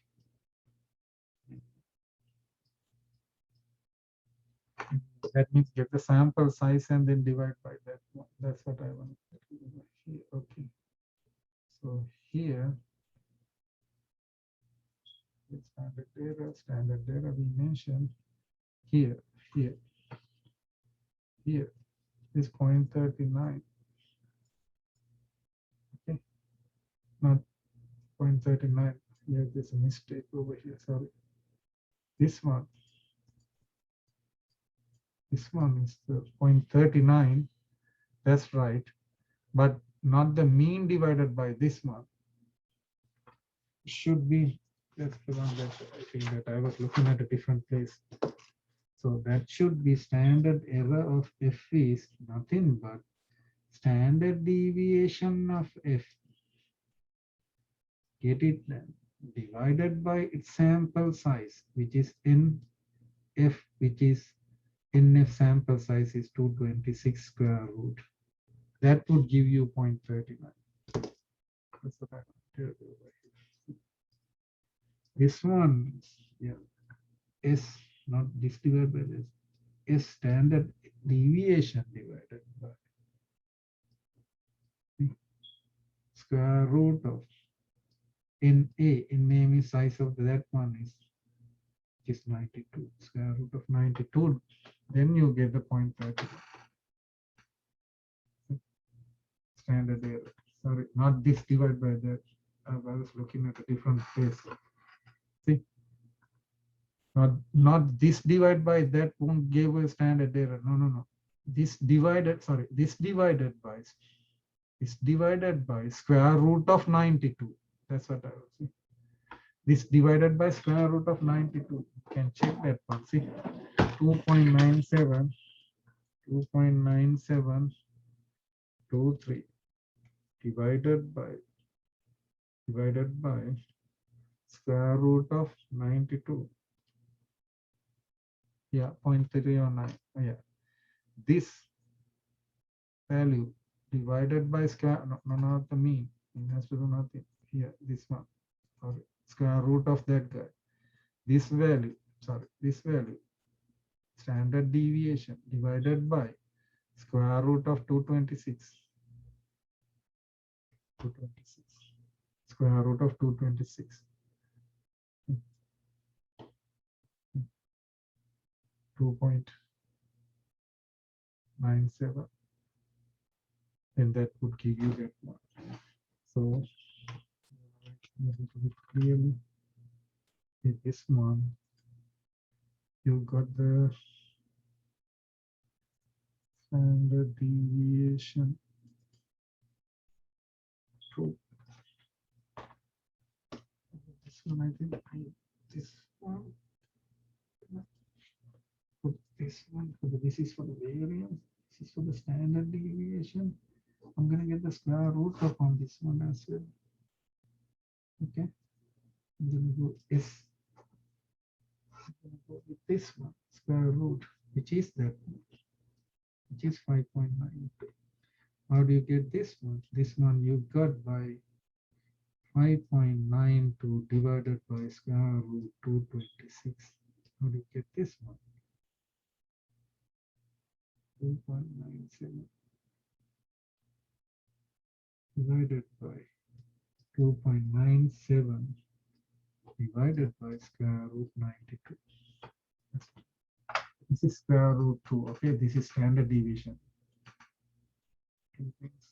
When I was writing that formula, I wrote for the variance. Okay, but you have to take the square root on that one. Is standard error means standard deviation divided by the sample size, square root of sample size. That's so for that one, see, there is C for F, is C for A. And the similar fashion for this one, how do you get that one? See, how do you get this 5 point, this one? I'm here, standard deviation. How do you get the standard deviation and how do you get the standard error? Standard deviation. This one, 5 point, standard deviation of the difference. See, standard deviation of the difference. This one. Can we add these standard deviations? Can we add the standard deviation? Do they add to that one? If you add the standard deviation, this standard deviation to this standard deviation, do you get this one? No. See, that's the different standard deviation. So here, it shows here clearly the formula. Can you remember those things you have done? Medicine?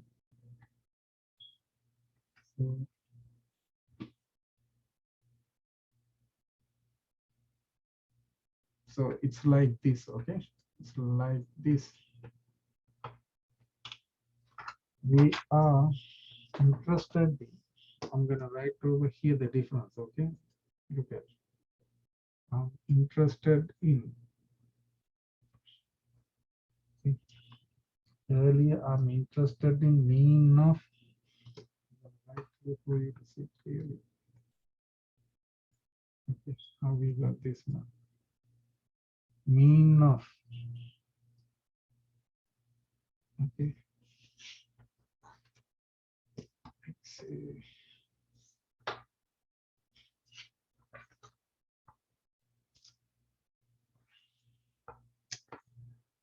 I did another mistake. I put the X, it should be Y too. When I was writing, I cannot see Y because the Y, all these should be Y. Sorry, Y, okay, Y. Make it Y because it doesn't matter any letter, but I want to be very specifically say the Y. Y anywhere should be Y. No X, Y. And I write Y, Y, Y, A, Y, F, Y, Y, Y, F, Y, A, Y bar, Y bar. Like that. It's an all Y. Y, Y, Y bar, Y, Y, Y bar, Y, Y bar.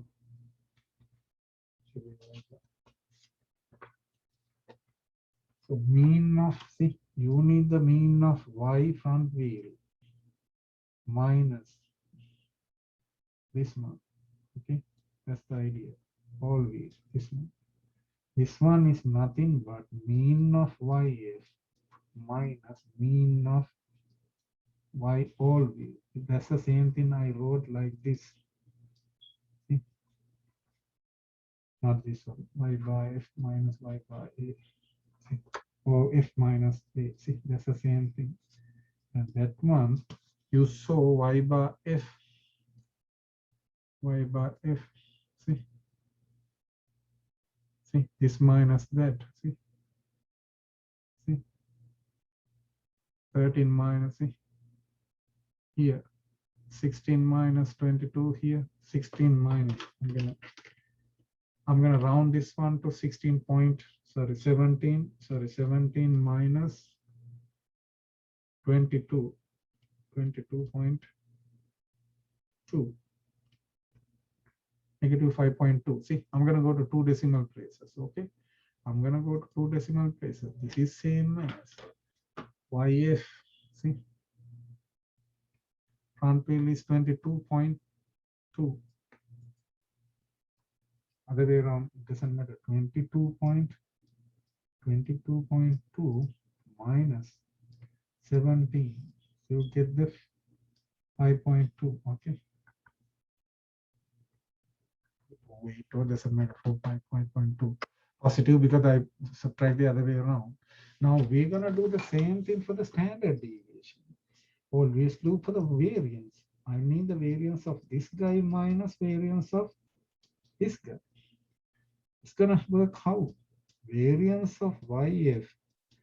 Positive always become negative or positive, doesn't matter, always positive. Y A minus 2 times, okay, 2 times covariance of YF and YA. YA should be like that. That's how you get that answer. But we assume that they were independent. If they're independent, this part is 0. See, that part is 0. So here they get the variance. Let's say that this number, see, this number, they get this one. Add these two. Let's say I'm going to round this one to 3. 3 plus 6. Okay, 9. 9. 3 plus, see, their values I'm going to add. See, 9. See,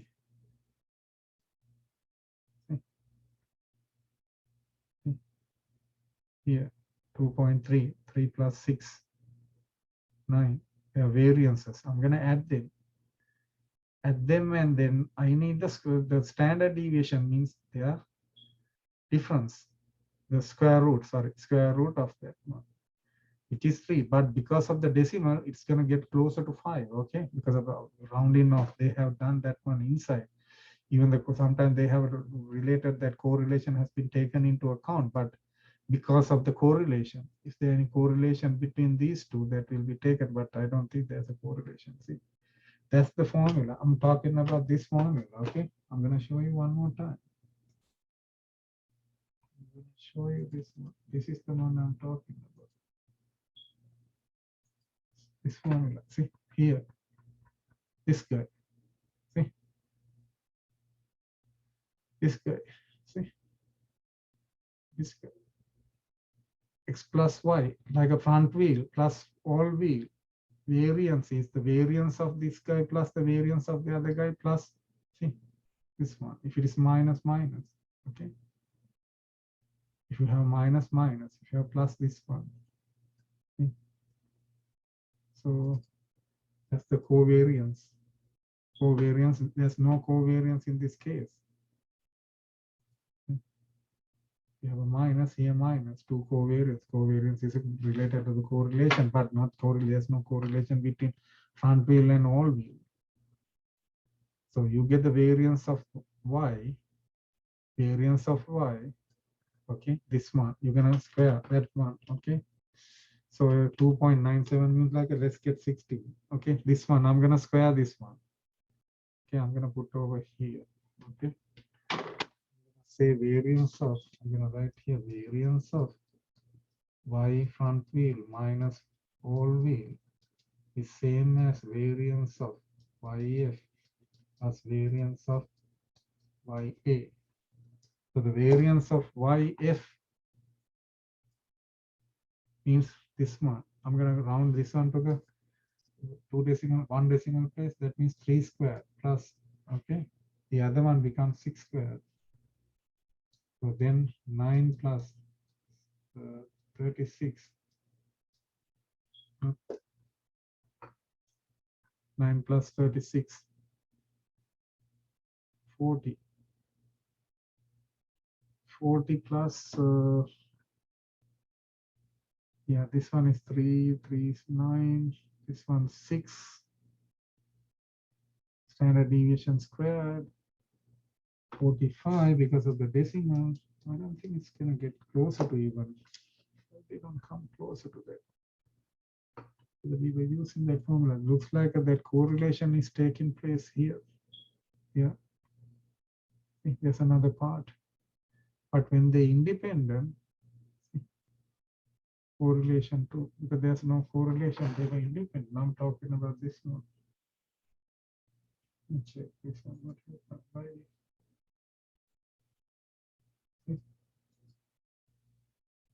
Here.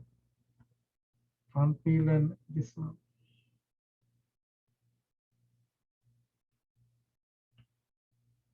They both should independent from each other.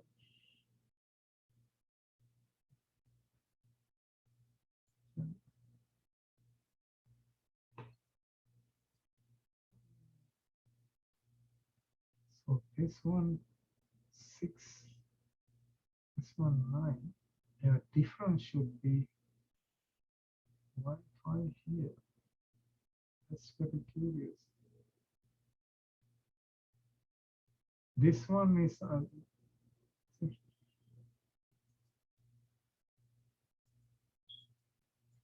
based on that formula. See? The mean of YF minus mean of this one, YF plus the variances. But if you find that the standard deviation of that guy, standard deviation of the difference, see, it won't come to 5. So this is 45. That means they were taking into account this one, but there's no correlation. All right, let me see. Here the problem is. Okay. I'll get back to this one. Okay, I'll get back to this one. I don't see that this is coming closer to that one. But when it's come to the standard error, you know how to get this standard error. You know how to get this standard error. How to get this standard error. This standard error, how do you write the standard error? Between the difference, okay? We are looking for the, okay, I'll come to this one, okay? I'll come to this one. I'm curious. This shouldn't be 45. There should be, okay? So I'm looking for this one, standard error of y bar f minus y bar a. See, standard error. That means standard deviation of y bar f minus y bar a. Oh, I know what happened. That's the problem. Okay, I know exactly what happened. Okay, I got it exactly. This is for they are separately. Then when they do that one, standard error. Okay, standard error of this one point. Standard error of this one point. Okay, 5.26. Okay, exactly. Okay, this one. Okay, all right. This is the problem. They were looking for variance for not for this one. This one, not for this one. Not for that difference. Not for that difference. They were looking for this guy. Sorry, standard deviation of this minus that 5.27. See, whole one. See, they were referring different way. They were not referring to the way that I wrote over here. They referring this one, not this one. They referring to this one, the one that I wrote over here. This one. That's the thing. This one. This is the one you see in the table, not for y minus y, even though they say y minus y, not for that one. They were looking for the means. That means they were looking for var of this guy minus this one and square root. Now, how do you find this one? That's the one that we have to look into. How do you get this one? They're gonna get this one. How do you get that one? SA squared over NA plus SF, okay, F, sorry, F A squared over NA. Or they're gonna say pool 1 divided by 1 over NA plus 1 over NF. When sigma squared not equal to this one, sigma 1 means sigma F not equal to sigma A, then they are not equal. Under the Satar rate, you get that one, that form. Under this one, sigma F equal to sigma A, you get the pool one. See? This SP, where SP is what is called the pool standard deviation is, how do you get the pool standard deviation? You're going to go to the square root, you go to NF minus 1 SF squared plus, I'm going to write this one here, SP in square root, okay, NF minus 1 SF squared plus NA minus 1 SA squared over NA minus NF in plus minus 2. See, that's for the setup. So that's why, yeah, then it's okay, see, square root, see, that's the formula, not that one. That one for difference between just those two, that's regularly, no, not this one. This is the one they have put over here. Either this one based on setup rate, calculating this one, or calculating that one. See? You know now these values, see? Look at that, since that difference, let's check only for the pool one, look at the pool one. Pool one, you don't have to plug in into over here. See, you have to get the pool standard deviation. How do you get the pool standard deviation on the next page? See, this one, first you calculate this part. You have a NA value. See, NA value 92, NF value 226, subtract 2, put here.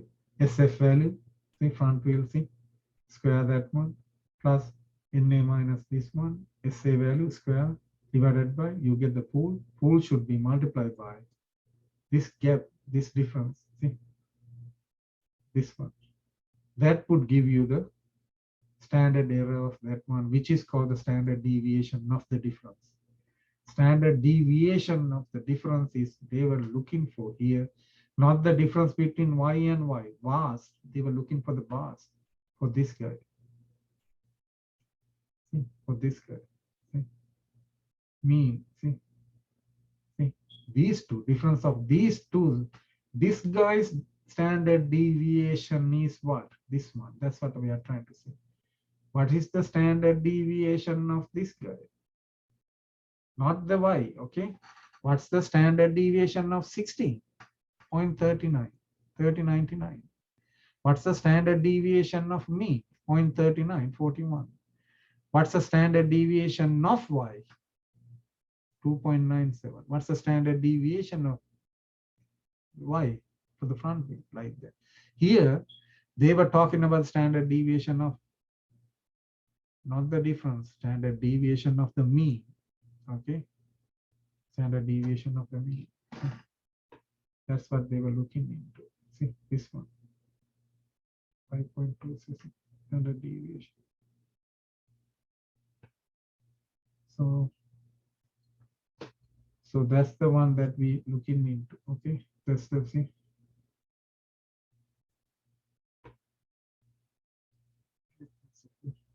This standard error, standard error, standard error.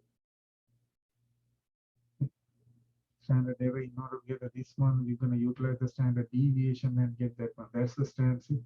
That's the standard deviation of this guy is this one. That's the one. Okay. Okay, then there's a kind of like idea for getting for all these, but if you when you're gonna calculate, if you see any discrepancy, we can talk about that one tomorrow. Okay, I'm gonna just a little bit move forward. So the similar fashion, you can do this is part A. See, this is part A. Part A. See, it's not on. Okay, part A. Part A. Then part B, you do the same thing, same code. You can write. See. Hey, Professor. That part B. Hey, Professor. Part B, similar fashion, you can do that thing. Again, see, instead of that one MSRP 1000, I took the MSRP 1000. You can take the MSRP 1000, no invoice 1000. So as I said, okay, testing the equality of means for wagon and manufacturer suggested retail price.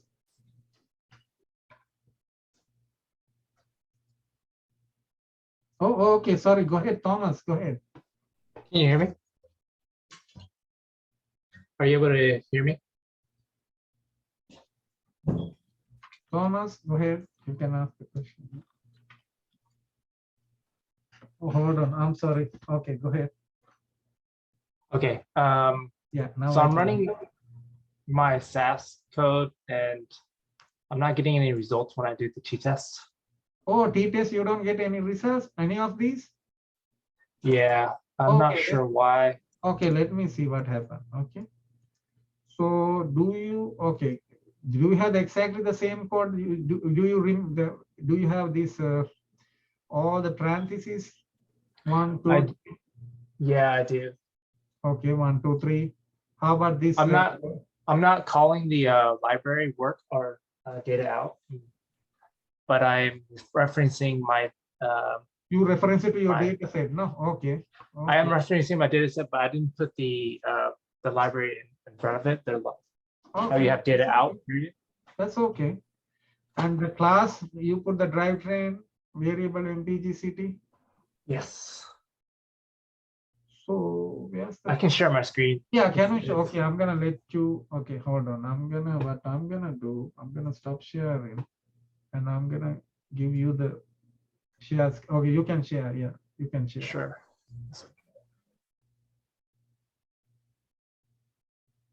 You able to see that? Okay, let me see. Yeah, you go to class. Okay, okay, so sure. Okay, I can see.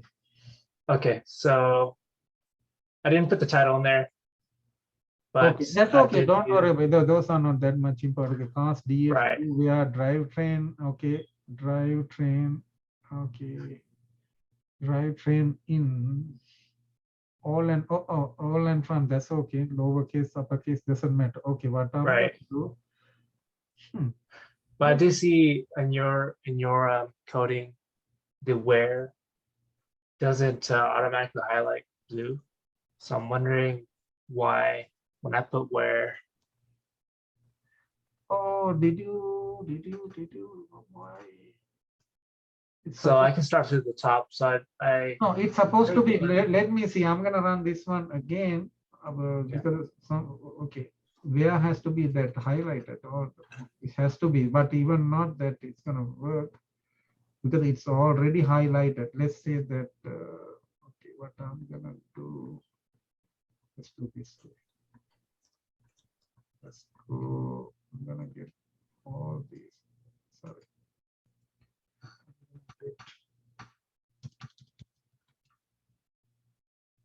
Copy. And I go here. Oh man. Okay. Okay, let's get to here. So, report and run.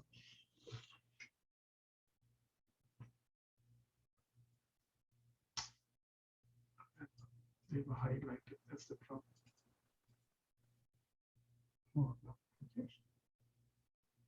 Then what I'm gonna do, I'm gonna get that one. Go to homework one.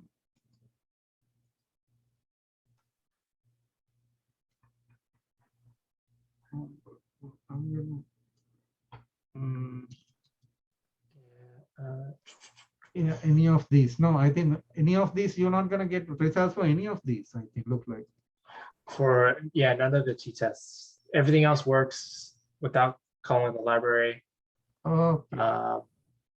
Just for this one, there's no error either, so I can't troubleshoot Okay. it. The only thing it says is no observations were Session was selected. selected. Oh, where's your data? Do you see the data? Go and check the data. Data is the issue. Oh, you Data have is here, work df2, so it is there, okay. right? So I'm looking at it, data Okay. train, Everything. drive train. Exactly. Yeah, you have pretty much everything. Yep, so it's there. I just don't know why. Looks Oh. like everything is, Okay, give me 1 second. Let me download this now. Program.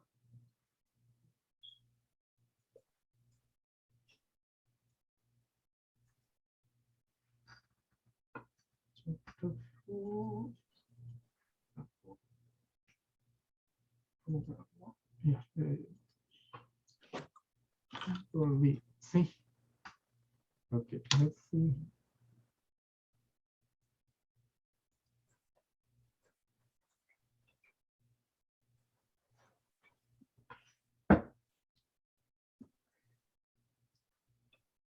Man, is it?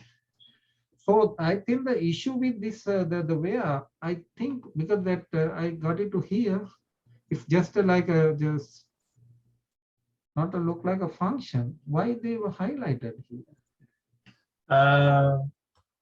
yeah, I'm not sure. I thought it was just an argument that was valid, but Where? whenever I type in Oh where, no! I know the problem. No. You don't put the type. No. Where? Don't put type. Take out the type.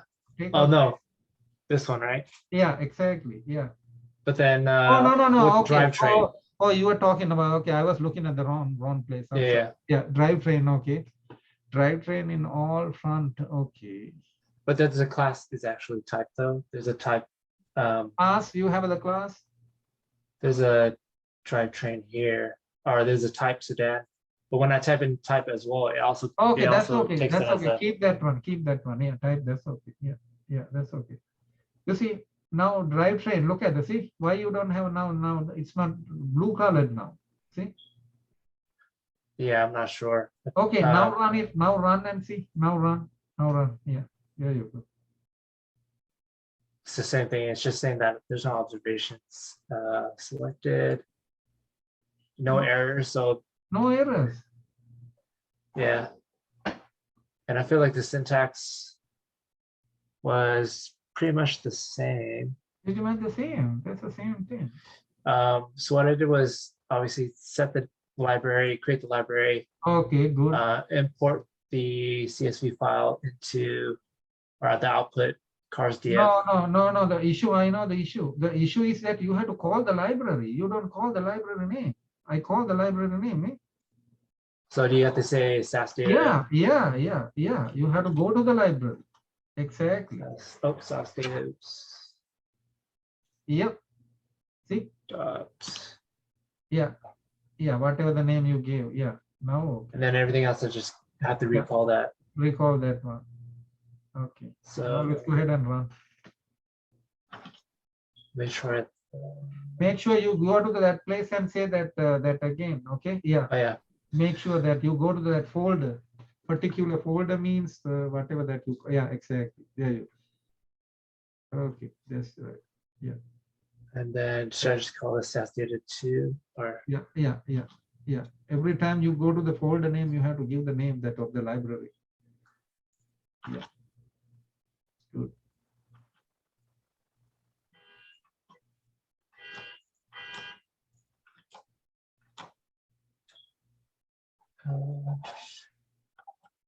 let me run this real quick and see. Oops, I didn't actually rerun everything. That's okay. Should work. Okay, I ran it. That's just for the contents.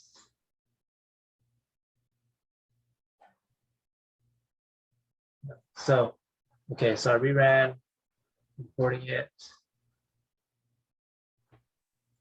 Okay. rerun this. Yeah, ran that one and put it back into that one. Okay, now you go big test. No. No, go to results and see. Where is the result? So if It I do should come SAS on data, output. this is my SAS cars 2.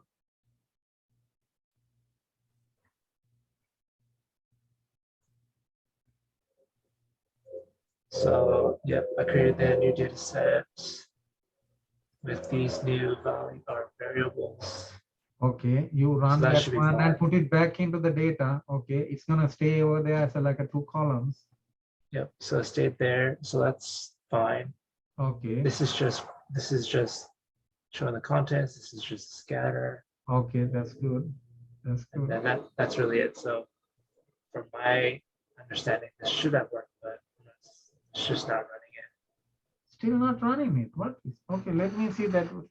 Okay, go all the way up to over here. Data. You say, okay, you get the SAS data. You have SAS data, and you I just gonna didn't do call- the database. I didn't add all the other database that was required. DBMS. DBMS. You don't need that one because the CSV. Because I ran the same way, like without and with. Can you remember?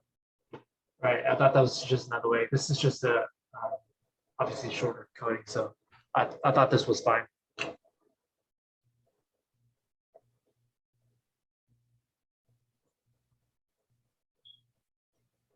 I'm not sure if Jonathan's having the same issue.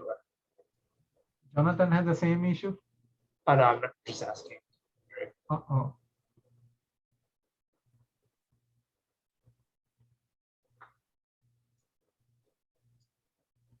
I ran that one without DBMS too. See, still I got that one.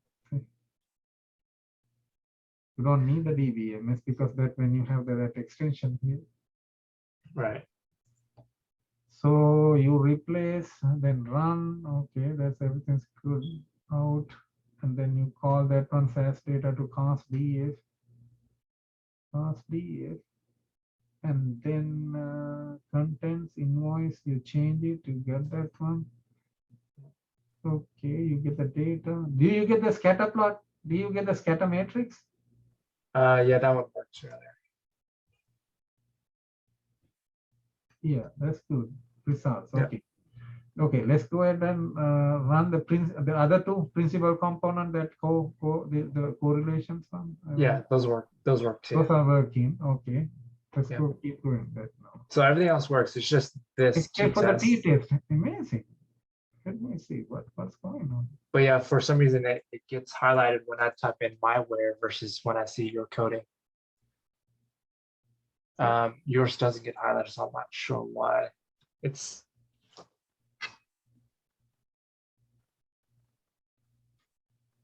Yeah, this is not highlighted.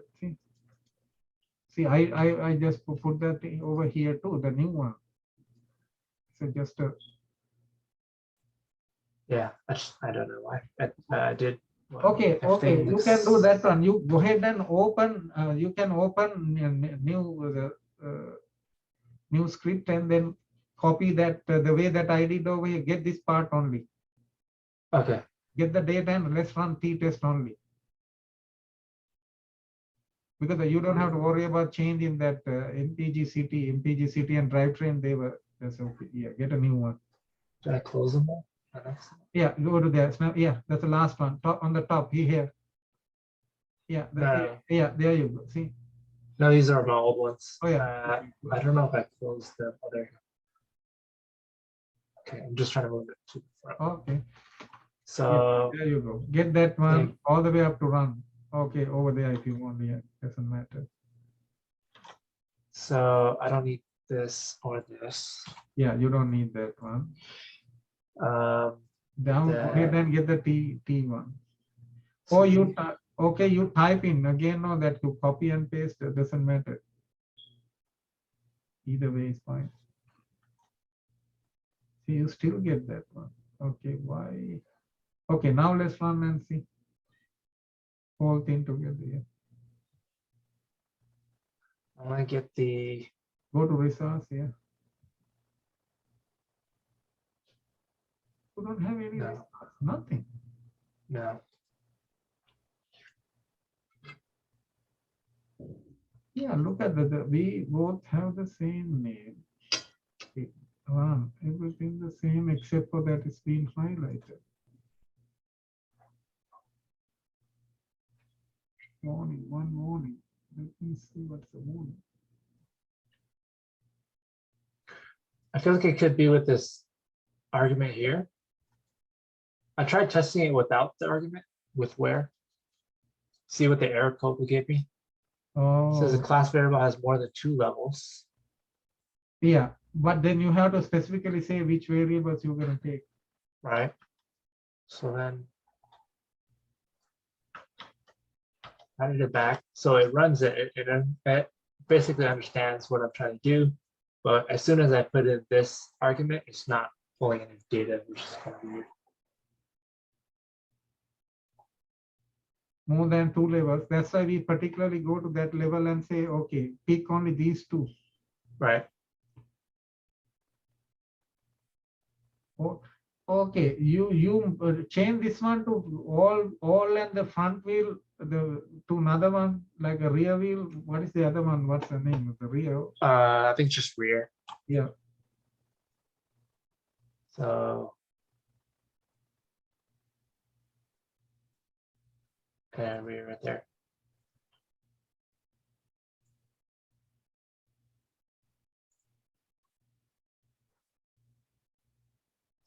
I think it's not pulling any data at all. So I don't know why I say it's not pulling out.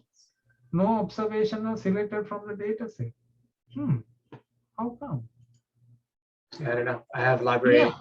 Yeah, that's why it's very weird because that your data already there. Yeah. Yeah, go to the code and see. Okay. Oops. And then this one, same thing.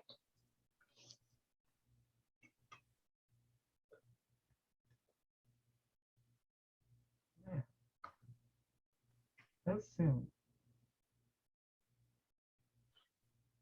I can also Okay, text Angela. take out the where and see drivetrain in like a you can say t-test drivetrain where take out the where. Take out the whole thing. No, just the no, not the whole thing. Oh, just the where, Yeah, like that. yeah. See what's gonna happen. No, invalid option because the drivetrain you have to give where this is not. Yeah. Let's see. If probably even a formula like that. Yeah, I get inverse here because you can select like that. Oh, see, when you have a 3 options, that's the way that we have to pick that one. But the thing is that on my one, it's working. See where we see where. Okay, go to the context, the syntax and see data set option where option. See? Where equals. Yeah, so that's right. So where equals parentheses expression.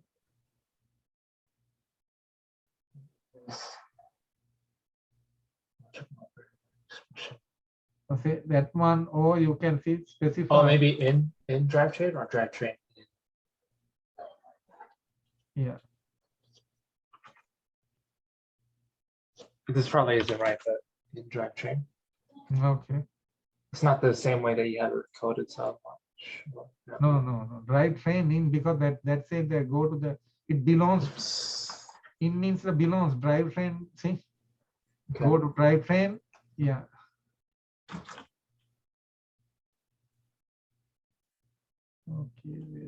Okay, where expression. Okay. Can be in and or not. Oh.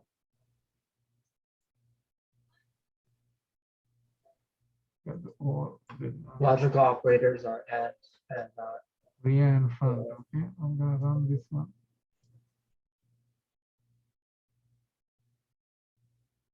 Is it because it should be and?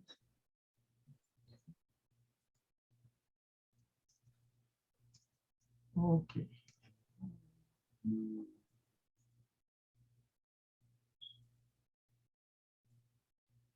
syntax where equals expression where expression one expression two. Wait.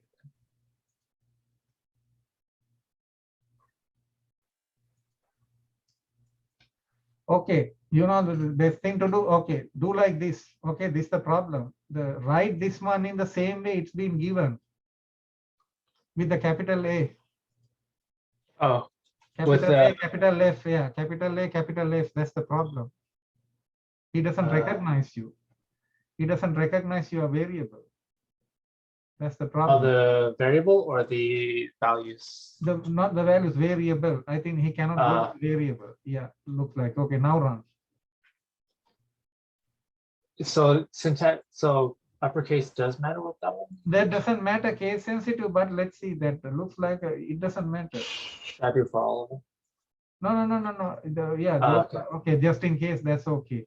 Just see what's gonna happen. You see, There you go. that's the Oh, problem. I see. So it's not case sensitive. That's the problem is that my understanding that it should not be case sensitive. This is the problem. The problem that not the variable, the levels that you may look at the change the all to that the way that you had earlier with the simple letter and run again and see what can happen. You see, that's the problem. Yeah. It doesn't recognize. It recognizes the variable, not the levels. Level has to be in exactly the same way. It's case sensitive, actually. Okay, that one Yeah, is okay. That's the problem.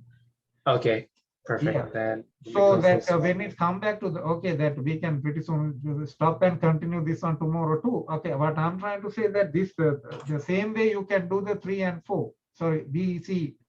You have already done that one. See, now it's run. See. Yeah. now you happy, huh? Okay. Yeah, that was good. Thank you. I was wondering why. Headache. That's why I was wondering that. Then I realized, okay, no, there's something wrong because of this. Yeah. Because it doesn't recognize that this levels. There you go. There you go. Perfect. Yeah. Okay, then let's go to number 4 and 5. I do real quick. Okay, look at the number 4. I did earlier. Okay, number 3. Number 3, you run the univariate.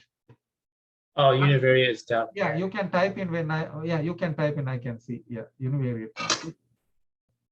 Yeah, number 3. See, univariate. Run the univariate for MPGCT and see. Yeah. Yeah, there you go.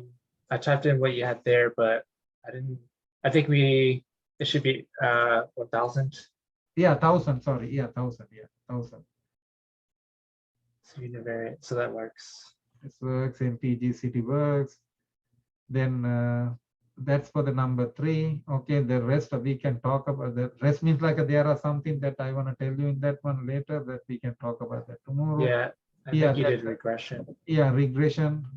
You can run the regression GLM or rig. Okay.